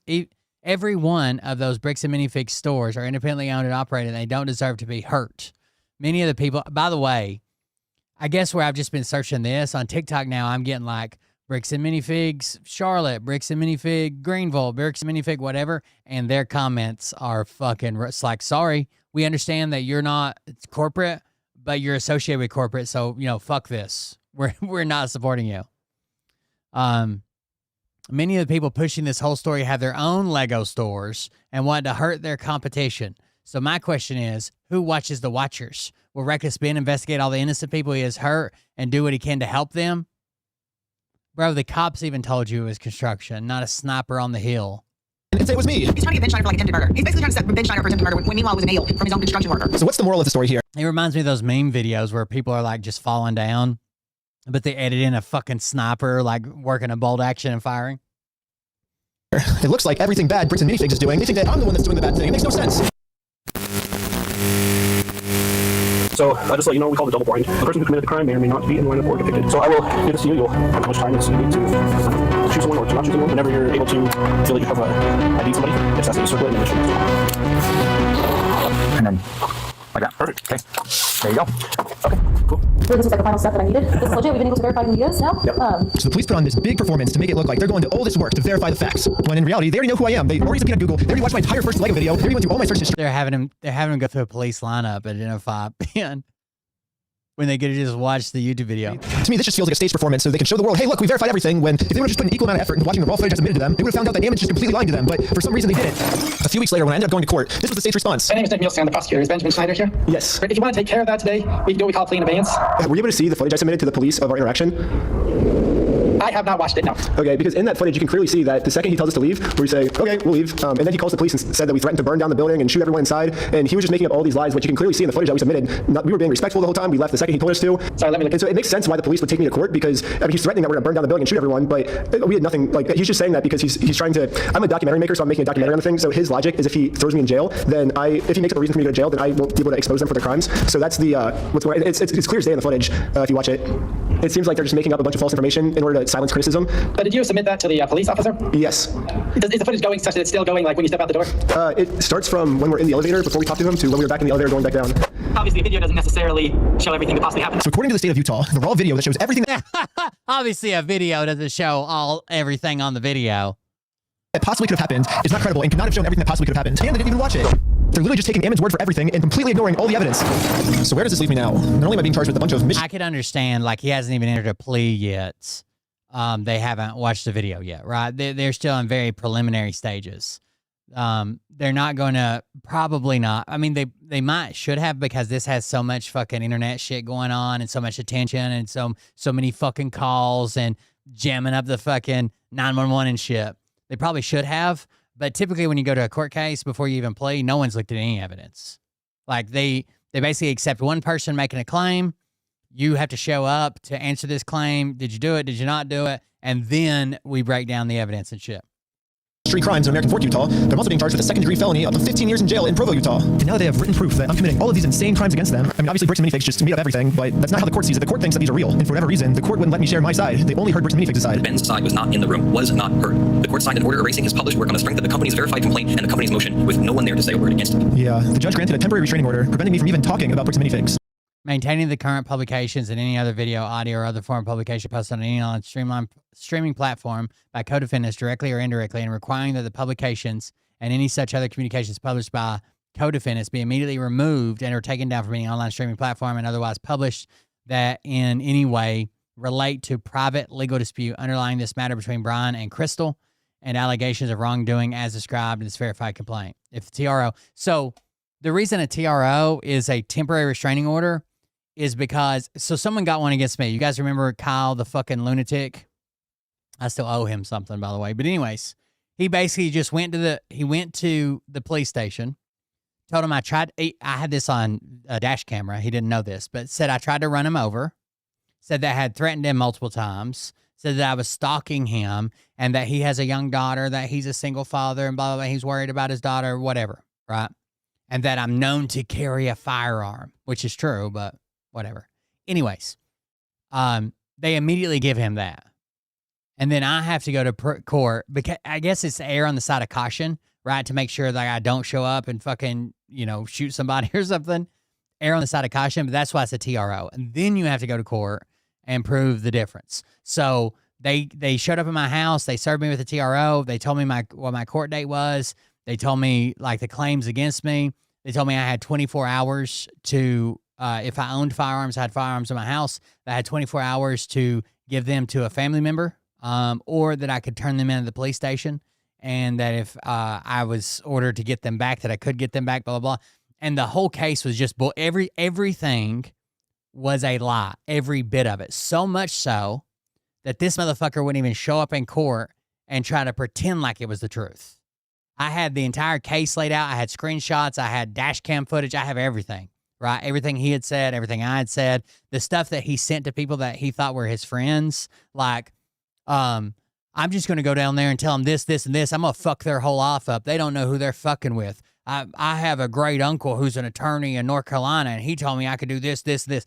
Like, he thought he was texting his friend, and that person was just sending it to me. Like, here he clearly states he's lying and is just trying to fuck with you, and that he called CPS on you, and that he did this, and blah, blah, blah. It was just horrible. But he didn't even have the balls to show up and defend it in court.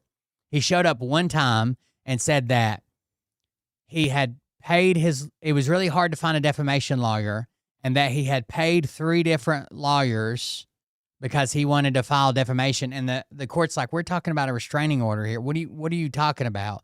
And the judge is finally like, I can't give you legal advice, but if this is going to be how you operate in the courtroom, you need to find a lawyer.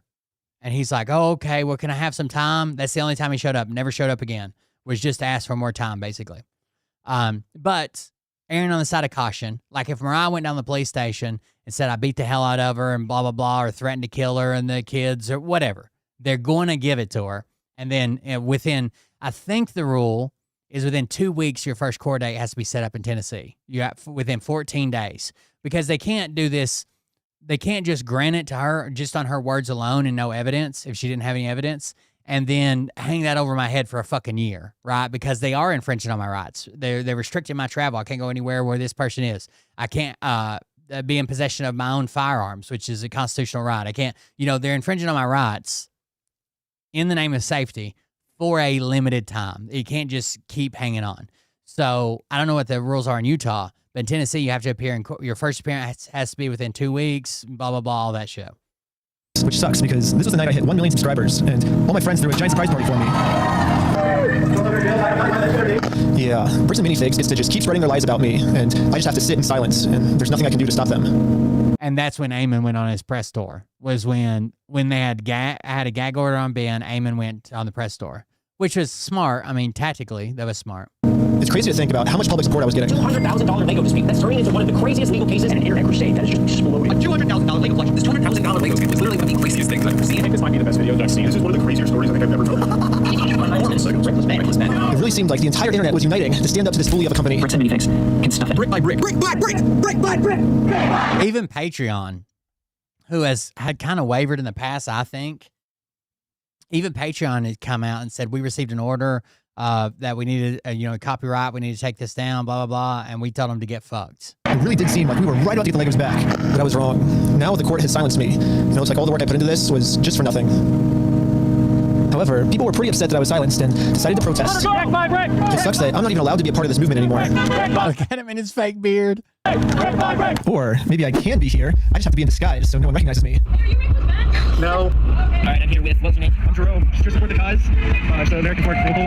Here's support. Here with Jerome. Justice for heroin kid. I spent the rest of the day protesting for the cause, and not a single person here recognized who I actually am. And maybe the protesting worked, because after a full month of remaining silent, I finally have an announcement. Look, I don't need this disguise anymore, because I have my freedom of speech back, baby. I can say whatever I want. I can say Bricks and Minifigs sucks. I can say Bricks and Minifigs just fool people. And look, I just said it. I'm not in jail, which is sick.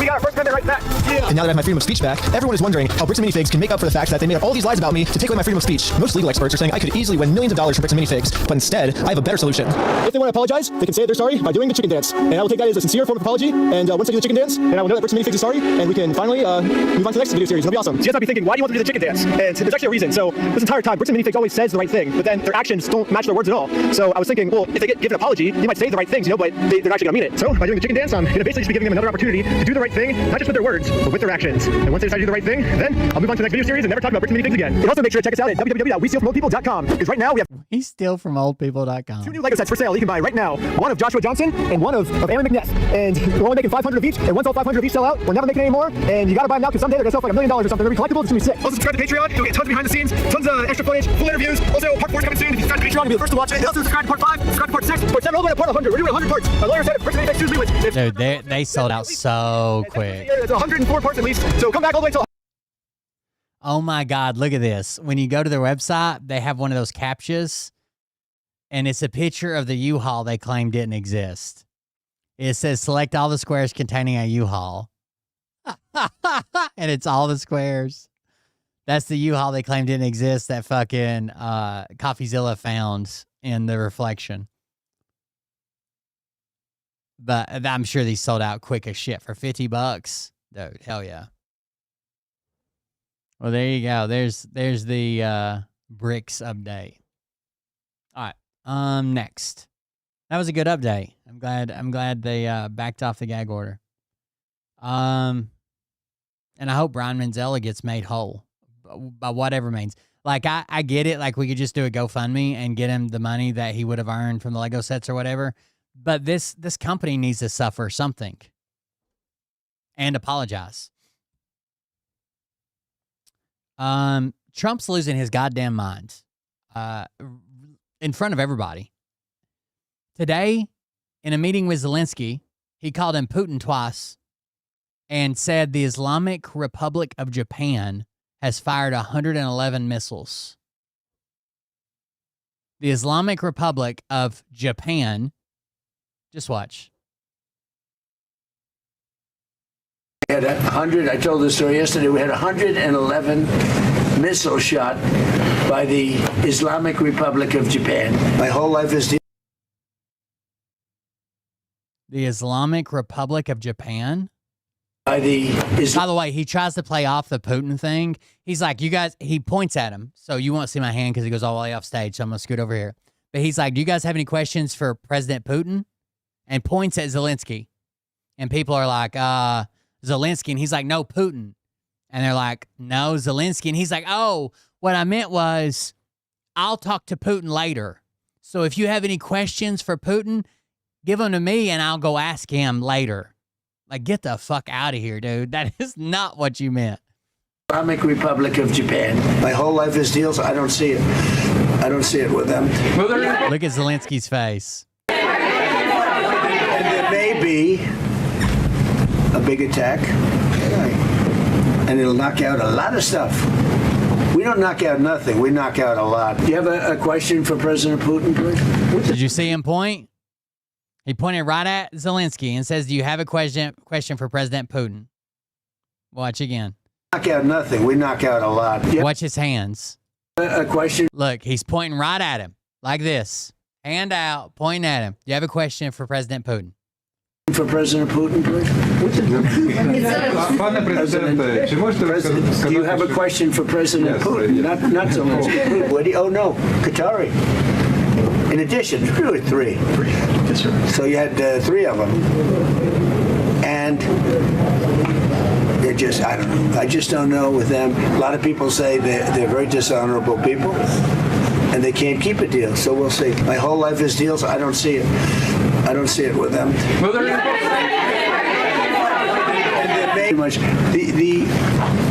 By the way, war that would have never started if he had been president. He was going to end on day one. Obama. I think the war with, I hope not, right? But I think the war with Russia, Ukraine and Russia, is still going to be on when he leaves office. The Obama deal.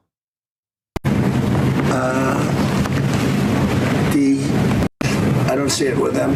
Well, they're much the Obama nuclear deal. The Obama nuclear deal. So he forgot Obama, which is one of his favorite words to say right after Hussein. The JCPOA. The JCPOA. Not so much. Yeah, what would you like to ask him? Because I'm going to ask him that question. I have a question.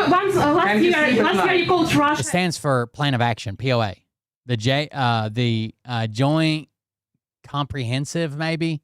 Plan of Action, though, is the POA. A paper tiger referring that they're not doing that. Who did I call? So, again, he messed up Zelensky's names multiple times. So they end up asking Zelensky a question. They're like, you called Russia a paper tiger. And he's like, no. Don't ask questions to Zelensky, who's sitting right here.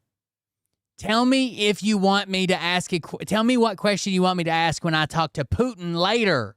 Lady, watch. Yeah, what would you like to ask him? Because I'm going to ask him that question. I have a question. Last year you called Russia a paper tiger, referring that they're not doing that. Who did I call? I'm from Telegraph UA, Ukrainian media.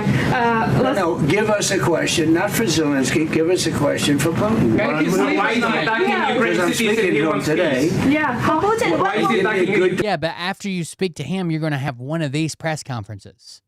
They could just ask him that. What the fuck are you trying to play off here, you fucking retard? Hard question. He's doing peace. When will he end this war? That's a good question. I don't think I've ever answered that question. I've been asking. What?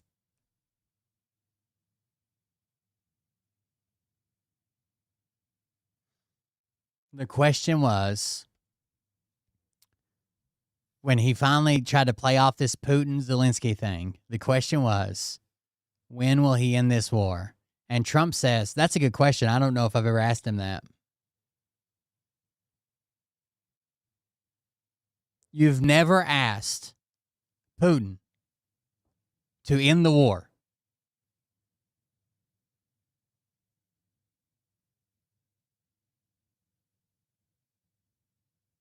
Yeah, Putin. Why is he attacking? A good hard question. He's doing peace. A hard question. When will he end this war?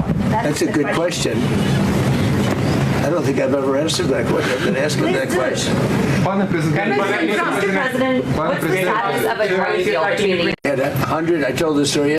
That abortable, just a... Do you speak any English? You're not aware of that? I'm not aware of that. Okay.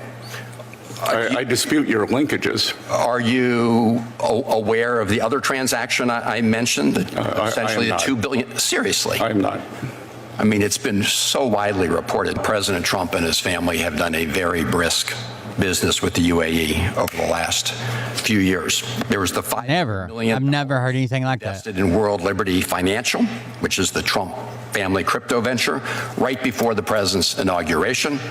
There was the $2 billion in World Liberty's stablecoin that Sheikh Tahnoon used to invest in Binance, a deal that effectively handed World Liberty $2 billion in cash at the same time that the United States government relaxed our export controls on high-end AI and chips to UAE. I understand that the UAE is looking for a swap line. The war in Iran has already cost us dearly.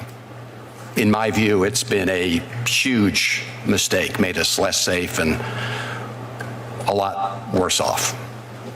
In addition to lives lost, we're talking about over $1 billion a day in taxpayer money. We're talking about higher gas prices, higher prices overall. And now we understand that the UAE is asking you to provide them a swap line. You would have just read about the UAE, and swap lines, whether it's from the Federal Reserve or the Treasury, are to maintain order in the dollar funding markets and to prevent the sale of the U.S. assets in a disorderly way. So you dispute the fact that Sheikh Tahnoon, through his company, invested $500 million in World Liberty Financial just before the president was inaugurated. You contest that. I'm unaware of that. You're not aware of that? I'm not aware of that. Okay. They never are. I dispute your linkages. Are you aware of the other transaction I mentioned? Essentially the $2 billion. Seriously? I'm not. I want to watch it again. It's so crazy. President Trump and his family have done a very brisk business with the UAE over the last few years. There was the $500 million invested in World Liberty Financial, which is the Trump family crypto venture, right before the president's inauguration.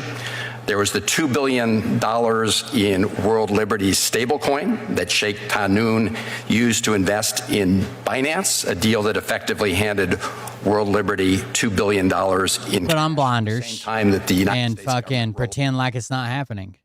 I'm not aware of any of that. It's very widely reported. What do you mean you're not aware of it? Is the ceasefire over? Is the ceasefire? Is the ceasefire over? Is the ceasefire done? Is the MOU dead? Listen to the way he talks about other populations. Is the ceasefire over? Is the ceasefire done? Is the MOU dead? It's a very interesting question. To me, I think it's over. I don't want to deal with them anymore. They're scum. You know what scum is? They're scum. They're sick people. They're led by sick people. And they're vicious, violent people. And if they had a nuclear weapon, they'd use it. As far as I'm concerned, it's over. We attacked very powerfully last night. Now, who the fuck would want to negotiate with him? Or anybody that represents him? Dangerous people from Iran. They're sick.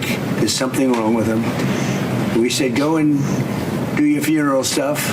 And instead of that, they start shooting rockets at ships yesterday.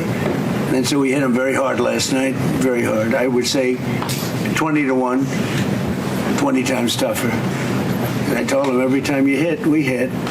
And of course, they're dirty players, so they go after everyone, probably including me. I've been number one on their list for years. And they're a bunch of scum, you want to know the truth. They're scum. Is the ceasefire over? Is the ceasefire... He calls them cuckoo. At one point, he says there's something wrong with them. They're cuckoo. They're sick. They're led by sick people. They're vicious. They're violent people. If they had a nuclear weapon, they'd use it. I don't want to deal with them anymore. They're scum. You know what scum is. They're scum. They're sick people. They're led by sick people. Like, just who the fuck? Between his in and out of dementia, his sundowners, and the way that he talks, like, what the fuck? And then the motherfucker, at the end of it, suggests that U.S.-Iranian negotiations over a final peace deal could continue.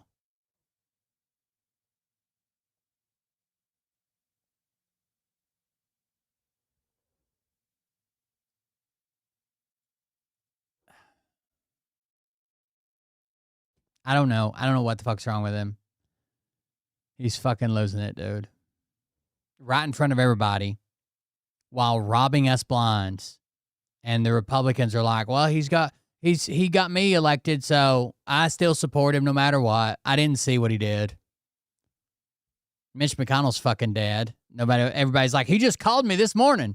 Again, and this time at Capitol Hill, trying to get to the bottom of the Mitch McConnell debacle. This story is very much like Hollywood's Ocean's 11, but unlike a skilled team that successfully walks away with millions of dollars, and Mitch... He forgot to ask him if they wanted to end the war or not. McConnell, we are now dealing with Timu 11 and a crew that could best be described as dumb and dumber, thinking that the American public is stupid enough to believe that Senator Mitch McConnell, who had a cardiac arrest event that is well documented, an EMS audio that, by the way, his office, his family has never once addressed, confirmed, denied that that was not him.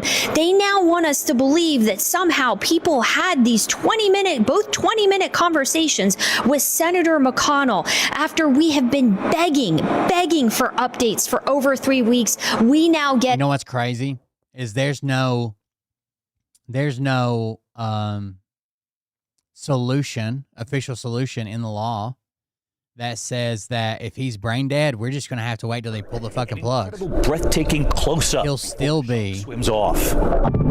Great whites aren't uncommon in the waters off the Northeast, but they mostly congregate around Cape Cod, researchers say, and they're not often sighted in Rhode Island waters. And right here tonight...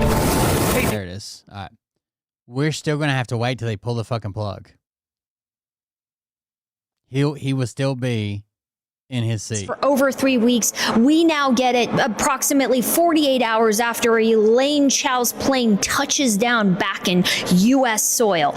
So here is the problem.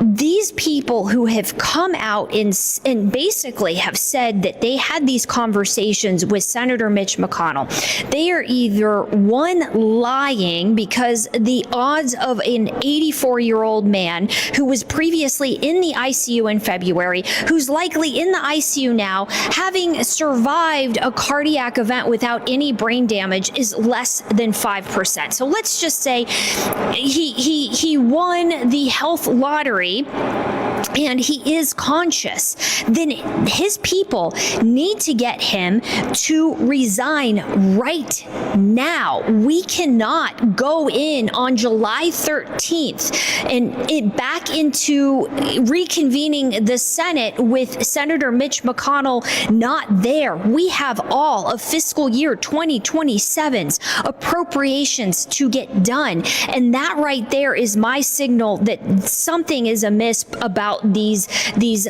messages coming out today, and Jennings going on CNN, the Chinese news network, to say, oh, I spoke with him, he's looking great. Keep in mind, CNN is where Elaine Chao frequently goes on. So this all seems to me, and again, this is just my opinion, that she has set all of this up, all of this PR blitz, to make it look like he is potentially okay, he's conscious. Well, if he is, then I can't wait till Mitch McConnell fucking dies. Needs to either make a statement, official statement, or jump on a phone and call Newsmax or any of I'd the pull other the plug if they'd let me.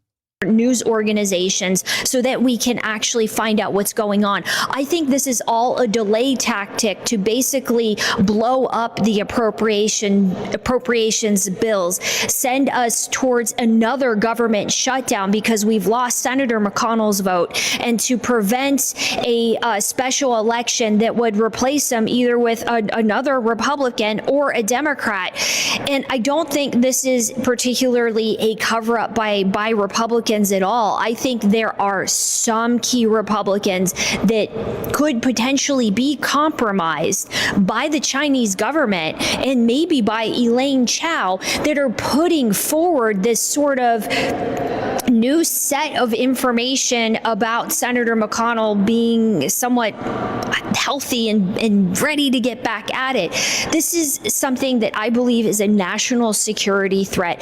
Democrats and Republicans need to be outraged right now. We need to be digging in deeper and figuring out what's going on. But at the end of the day, here's the problem. We do not have so much to be outraged at. It's like fucking outrage fatigue, dude. Have the 25th Amendment like we do for the President of the United States who's become incapacitated. We cannot remove Senator McConnell. He either has to willingly resign, which based on Elaine Chao coming back into town, I don't think he's going to resign, or he needs to pass away. So this is the big hole we have here in Congress, is we have no ability to remove some. Elaine Chao, his wife, so she was in China when he had this cardiac event, and she went and do an interview. She wouldn't speak on it forever. She's there. Her father's like a super fucking billionaire, owns a shipping company and shit. So she was there with her family doing philanthropic work. Then, she tries to, when she finally speaks to the press, she tries to downplay it so much by saying like, it wasn't that serious. I didn't even come home for it. If it would have been serious, I would have, flew back home, but I didn't come back. It's not a big deal. And they think that she might be coordinating all these people that are suddenly coming out and saying, I just talked to him on the phone this morning. He sounds awesome. Says we need to pass the safe. But he can't talk to anybody that would actually validate it. It's just all fucking other Trump supporters. Or fucking Fox News hosts. He won't call in, or CNN news hosts, the right-wing guy from CNN. He won't call into the actual news station, but he called this guy this morning he hasn't talked to in 10 years and said, hey, I'm just feeling great, so make sure you report that on the news. It's he weird. Either has to willingly resign, which based on Elaine Chao coming back into town, I don't think he's going to resign, or he needs to pass away. So this is the big hole we have here in Congress, is we have no ability to remove somebody for incapacitation, and you could essentially have handlers be running his office and no way of stopping them. Desiree Townsend here again, and this time it counts. And no way of stopping them. All right, so I want to read you a couple of fucking crazy Trump tweets. The first one is, this is how he thinks you petition the Supreme Court to review a ruling that they just fucking had. It's not like a ruling from 10 years ago. It's not like a ruling that times have changed. We've done this, we've done that, blah, blah, blah, whatever, right? She just now came back. They said she just touched down in the U.S. She just came back, and that's part of this media blitz where everybody's saying I talked to him. But she was trying to downplay, like we all heard the EMS recording. He went into cardiac arrest. They performed CPR. They had to perform CPR in the fucking ambulance on the way to the hospital. He was in the ICU. No one spoke to him that would actually validate it other than his close confidants or whatever. And they're all saying he's completely fine. She tried to downplay it by saying, well, I would have come home if it was serious. Now, her trip just ended. She didn't come home early or nothing. Her trip just ended and she landed. As soon as she gets back in the States, suddenly everybody's saying, I talked to him this morning. He sounds great. He's in good spirits. He wants us to vote for Trump. Blah, blah, blah. Stupid shit. That's the Elaine Chao shit. All right. This first tweet by Trump is how he thinks he gets the Supreme Court to review a decision they made, not 10 years ago, not 10 months ago, not times have changed, it's time to update the laws, blah, blah. It's birthright citizenship, what they just fucking ruled on. And Trump was in the audience trying to pressure them by being there. They just fucking ruled on it. And for the first time ever, the goddamn president of the United States goes there with the fucking attorney general to try to lean on the Supreme Court. Get fucked. But here's his tweet. Signs and billboards are being put up all over the southern border in Mexico. Advertising. Birthright citizenship with delivery starting at $4,000. Likewise, similar signs are going up all over our country. Billions of dollars will be illegally made by this scam, with citizenship going to anyone willing to pay. Well, isn't that what you're doing with the Trump gold card? The gold card Visa or whatever? Anyways, anyone that's willing to pay, it will be by far the number one way of becoming a citizen. Wait a second. You're telling me more people are going to pay someone to smuggle them into the U.S. to have a baby so it'll be a citizen, then U.S. citizens are going to have babies? He said it's by far the number one way to become a citizen. So that's not people taking a citizenship exam, not people marrying for citizenship. It's and not U.S. citizens having their actual kids. It's going to be people paying $4,000 to be 9 months pregnant and transported, smuggled in the United States to have a baby here. Got it. And then the entire family will be allowed to follow. Not sustainable. Nobody saw this coming. Really, because you already claimed this, that they're doing this. But nobody saw this coming? Okay. American citizenship is not for sale unless he's selling it. In fact, that is a crime, and therefore the Supreme Court's ruling is wrong. But you're selling it. You're literally selling it. You gave a fake one to Nicki Minaj, remember, and she was pissed about it. So I will be asking for a rehearing by the United States Supreme Court immediately. This miscarriage of justice will destroy America if they don't change their absolutely insane decision. Thank you for your attention to this matter, President Donald J. Trump. It's been standing for hundreds of years, 100 years, hundreds of years.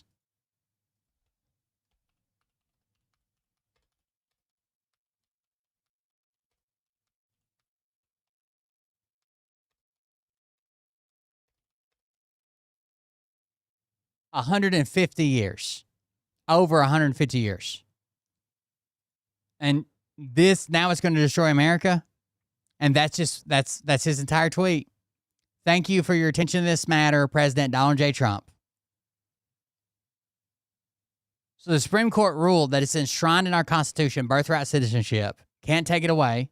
Can't do nothing with it. Can't argue it away. It's part of our Constitution, but Trump says signs and billboards are being put up everywhere. So the Supreme Court must overrule it.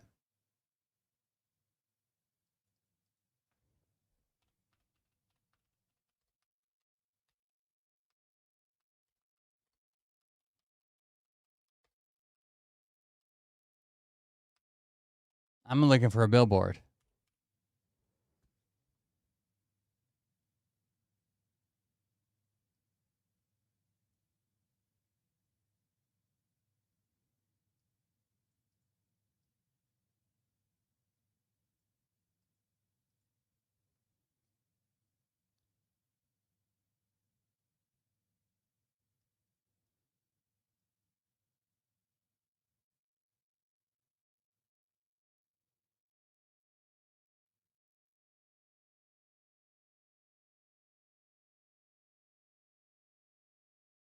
Okay, here we go.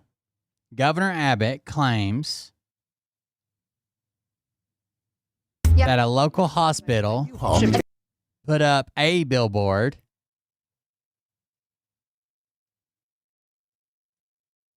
on the Mexico border that said birth packages in South Texas, and it said that a natural birth delivery started at $39.50 and C-section started at $55.25, and had directed viewers to a website.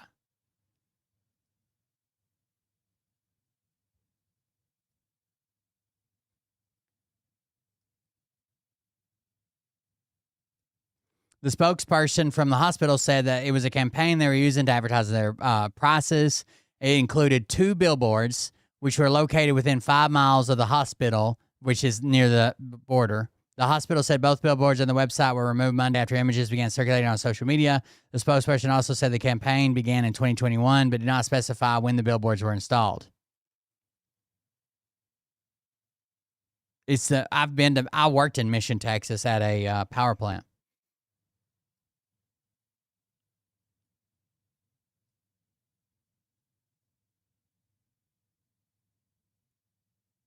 It doesn't seem like they're doing anything. It doesn't seem like they're talking about, so they're trying to claim it's birthright. It doesn't say anything about getting them across the border, smuggling them in, getting them here, coyotes, or fucking, it's just like, hey, if you have a baby here, this is how much it costs. But they're trying to make it into, hey, they're selling U.S. citizenship because they think it strengthens Trump's claim. Mission is in Texas. Actually, Mission's the only place that I've ever been in my life. We went to several fast food restaurants, and the menus were in Spanish. There was no U.S. Menus or English menus.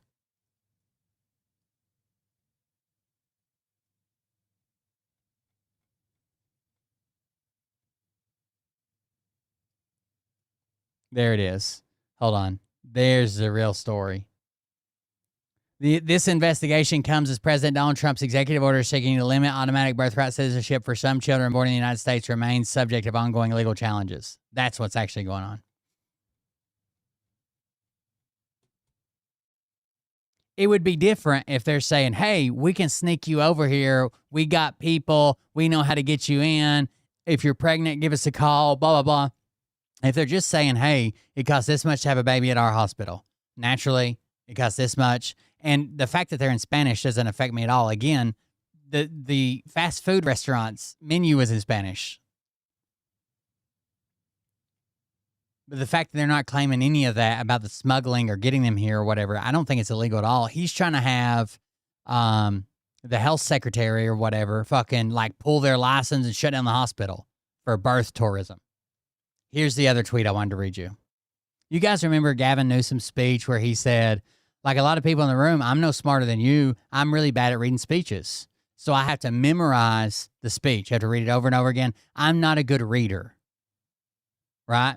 That was the entire thing. Now, this was in a mixed crowd, but Trump immediately said that it was a crowd of all black people. And he was saying, I'm dumb like you black people, basically. Right? So just today, he tweets out this. Now, that's been months ago, but today he tweets out this. Gavin Newsom's recent career-threatening interview where he said he can't read a speech, he was a stupid person, but smarter than the people in the room. And then in parentheses, all caps, it says, racist! Exclamation point. Has mental incapacity, difficulty, and various other ailments. What the? Read this. Hold on. I think you've got mental incapacity. Gavin Newsom's recent random capitalized words. I don't know what the fuck this is. Career-threatening interview where he said he can't read a speech, comma. He was a stupid person, comma. But smarter than people in the room, racist in parentheses, exclamation point, comma.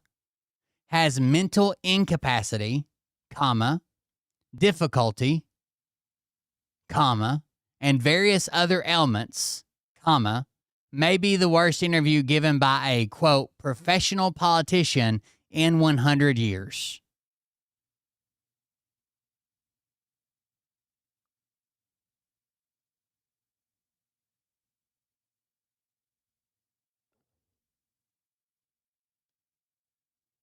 Like this is the person that's claiming to be smarter than Gavin Newsom and talking about how low IQ everybody else is. Wrote this. No politician has ever made such statements and survived! Exclamation point. Newsom is in big trouble, all caps, when he openly admits that Kamala is smarter than he is. President Donald J. Trump. Now, in the actual interview, he's like, look, like I'm no smarter than anybody else here. I have trouble reading my interviews. So I memorize a lot of them. I have to memorize certain parts of them, blah, blah, blah. I'm just not good at reading and speaking. And it was a mixed crowd of white and black people. But Trump's like, it's all black people. And he said, I'm dumb, but I'm not as dumb as you. That sounds like something you would say, Donald Trump. 100% it sounds like something you would fucking say.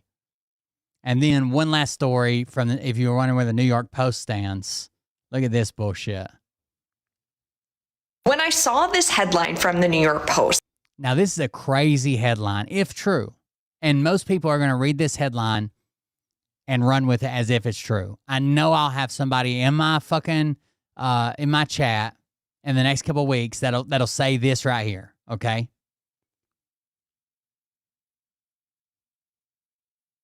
I thought it was a really genuine speech, yeah.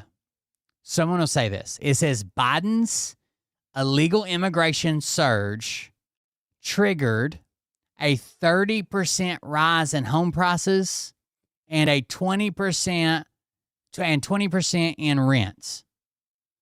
Fed paper finds. A 30% rise in home prices from one thing is fucking unheard of. So just like this woman, she's going to do a better job explaining it, or I would show you myself. Just like this woman, as soon as I saw it, I'm like, show me the fucking paper. And surprise, surprise, that's not at all what the paper says. In fact, she'll do a better job of explaining it. But what they said was if housing prices, let's say it went up 10%, then undocumented illegal immigrants entering, undocumented workers, I think is what they called them, may have contributed up to 30% of the 10%. You see what I'm saying? Not 30%, but if they went up 10%, they may have contributed 30% of that 10%. But she'll do a better job of explaining it. I'll let her. That Biden's illegal immigration surge triggered a 30% increase in home prices and a 20% increase in rents. I almost stopped in my tracks because from an economic and statistical perspective, a singular policy like this, increasing prices by that much, is an almost unbelievable economic phenomenon. And it received a lot of attention on social media. The vice president actually reached. From day one, President Trump and I have said this very thing, stopping the flood of illegal immigrants into this country will bring down home prices and make housing affordable again for young Americans. No, it won't. Even the paper says this won't help. Tweeted this statement, and seeing this headline being posted all over social media. Like they cherry picked the fuck out of this. And at a very weird time, like this paper's been out for a long time.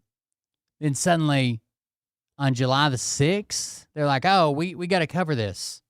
I wanted to read the paper and the research from where this finding came from. And after doing a little bit of digging, I found this working paper on the Dallas's Federal Reserve website. Now, at least in economics, a working paper is a piece of economic research that has not yet gone through the peer review, right? Like the people reviewing the paper and has not yet been published in a journal. But we still can learn a lot of things from an article that has not yet been published. Now, this working paper was posted on the Federal Reserve's website in March of 2026. And I find it very interesting that it is now July of 2026 and the New York Post is just now reporting on the findings of this paper, but I digress. Essentially what the authors do is they use the rapid increase and then subsequent decrease in... And what they had a table where they did some back of the envelope math or whatever they call it, and they actually had the real numbers. They have the real numbers, but it's not a headline that'll grab people's attention. Authorized immigration to test and see whether or not from 2021 to 2024 there were any changes to both housing and employment. Now, when I was looking through the paper and the results of this paper to see where the heck the New York Post got their headline stating that there was such an increase in housing and rental prices due to undocumented immigration, the only thing I could find was this one statement that states that a back of the envelope calculation suggests that unauthorized immigrant workflows, right, the movement of unauthorized immigrants into the country, can explain about a 30% increase in the total growth of housing prices and a 20% of the total growth in rents over the boom period. A 30% or 20% of the total growth. So whatever the growth was, if it was 1%, then 30% of that, up to 30%, could be attributed to this. Put that in layman's terms, if we see a 10% increase in housing prices, only 30% of that 10% increase can be explained by the movement on unauthorized immigrants. That is very different than what the New York Post headline states, which that housing prices increased by 30% when unauthorized immigrants came into the United States. What's even more ridiculous about this headline, and what I think is journalistic malpractice by the New York Post, is that this paper actually does calculate what the impact of unauthorized immigrant workflows are on housing and rental prices. Essentially, the authors, if you go to the paper, take their calculations from both Table 5 and Table 6, and they do something known as a... By the way, the paper doesn't say anything about Biden's policy. It just looked at these time periods and says, okay, well, there is this much unauthorized immigrant workflow into the United States, whether that was helped by Biden or hurt by Biden or whatever. Envelope calculation to estimate the impacts on housing and rental prices. And they look at both median prices and average prices. And so if we go to page 42 of the paper, right, you don't even have to do any math. They very clearly state in the paper, if we're looking at median housing and rental prices, the implied effects of unauthorized immigrant workflows increased housing prices by 2.9% and rental prices by 1.9%. 2.9, 1.9. Looking at the median. And the worst case scenario, average. And even if we look at the average, right, which increases our rates, the highest impact of unauthorized immigrant workflows on housing prices is an increase of 6.6% and on rents by 4.3%. 6.6, 4.3. The worst case, if we look at the average prices. Which again is very different than a 30% increase in housing prices and a 20% increase in rental prices. And the increase in housing and rental prices honestly is not that surprising from an economic... Our housing market's fucked, like almost doubled, but it was all during fucking COVID. Perspective, if you have a lot of people come in... When the border was fucking closed. Need housing, you are going to experience, at least in the short run, a housing supply shock. And of course, the New York Post, in their article, doesn't report the second preliminary finding of paper, which is the impact of unauthorized immigration on employment, right, on the unemployment rate. If we look at average unemployment, we find that the total employment change increased by 2.6%. For all my folks saying, well, that's because they're taking jobs from native-born workers, this paper also finds that that is not the case. The change in employment for native-born workers remains essentially zero. The paper also... So literally, native-born workers didn't change at all, and we filled more vacant jobs. Finds there is a slightly positive but insignificant effect on personal income, the amount of money people are earning in these areas, as well as a significant reduction in government transfers, things like food stamps and Medicaid eligibility. So more people went to work, more jobs were filled, unemployment went down, less people got food stamps and Section 8, blah, blah, blah, and made slightly more money. Which makes a lot of sense. If more people are being employed, then they are going to not need those government assistance programs as much. Now, the New York Post on their website has since corrected their articles stating the actual findings. A previous version of the story incorrectly stated there were increases in home prices and rents as opposed to of home price and rent growth of the paper. But the reality is that the headline that was posted on social media and that a lot of politicians retweeted and reposted still remains. And for a lot of people who don't actually get their news, right, from the news sources and instead read social media, that remains a huge problem. And obviously, I'm happy to always be here, and a lot of other economists are happy to be here to help you debunk economics headlines and economics articles. But I think it's just very important for you. The market where I live basically went from, like, if you wanted a starter home, you were looking like that wasn't like, didn't need immediate repairs, blah, blah, blah, like a first home, right? But it doesn't need like immediate work, or you're going to have fucking rain on your head, or you're not going to be able to fucking heat it in the winter or whatever. it was like we were looking at a price range of like 150 to 180, and everything went above $200,000. There were people like they couldn't. This is all during COVID though, but like they couldn't list shit, and then the market didn't seem to come back down as much as it went up. It has come down some, I think. We ended up paying $230 something for our house, which probably would have been in that maybe 160, 170 range pre-COVID. But it's also been 10 goddamn years. But at one time, our house probably would have been $250 or better during the great buy-up of COVID or whatever the fuck was going on. As a news consumer, to be able to read the papers that these headlines are coming from. Anyways, that's all I got for now. If you have any questions, let me know. When I saw this headline from the New York Times, fucking insane that they would even run with this headline. Insane. Wondering. All right, that's it for me, guys. It's after 1 a.m. here. It's almost 1:30. I gotta go home. Thank you guys for joining us. Thank you for being here. I got work to do at the campground tomorrow. I just mowed all day today, so nothing interesting. But I'll be back on the bathroom tomorrow. I'll probably make a TikTok video or something. Follow the stream, support the stream. That's how I pay the bills. The grant ran out that I was working under at the campground, so things are about to get tighter. Thank you guys for joining us. Thank you for being here. Thanks for hanging out with me. I appreciate it. We'll see you on the next one. Have a good night. Love you. See you. Bye. But I can tell you this about if this douchebag happens to see this particular show, you 125. The fork and balls to call out the people on this planet. I rewatched the Hell on Wheels series. It's really good. It's a really good series. I don't know if you guys have ever watched it, about the Confederate colonel who joins the railroad trying to hunt down his family's killers or whatever. It's actually really good. It's about the Transcontinental Railroad. I've been listening to it play in the background while I've been working and mowing and all that shit.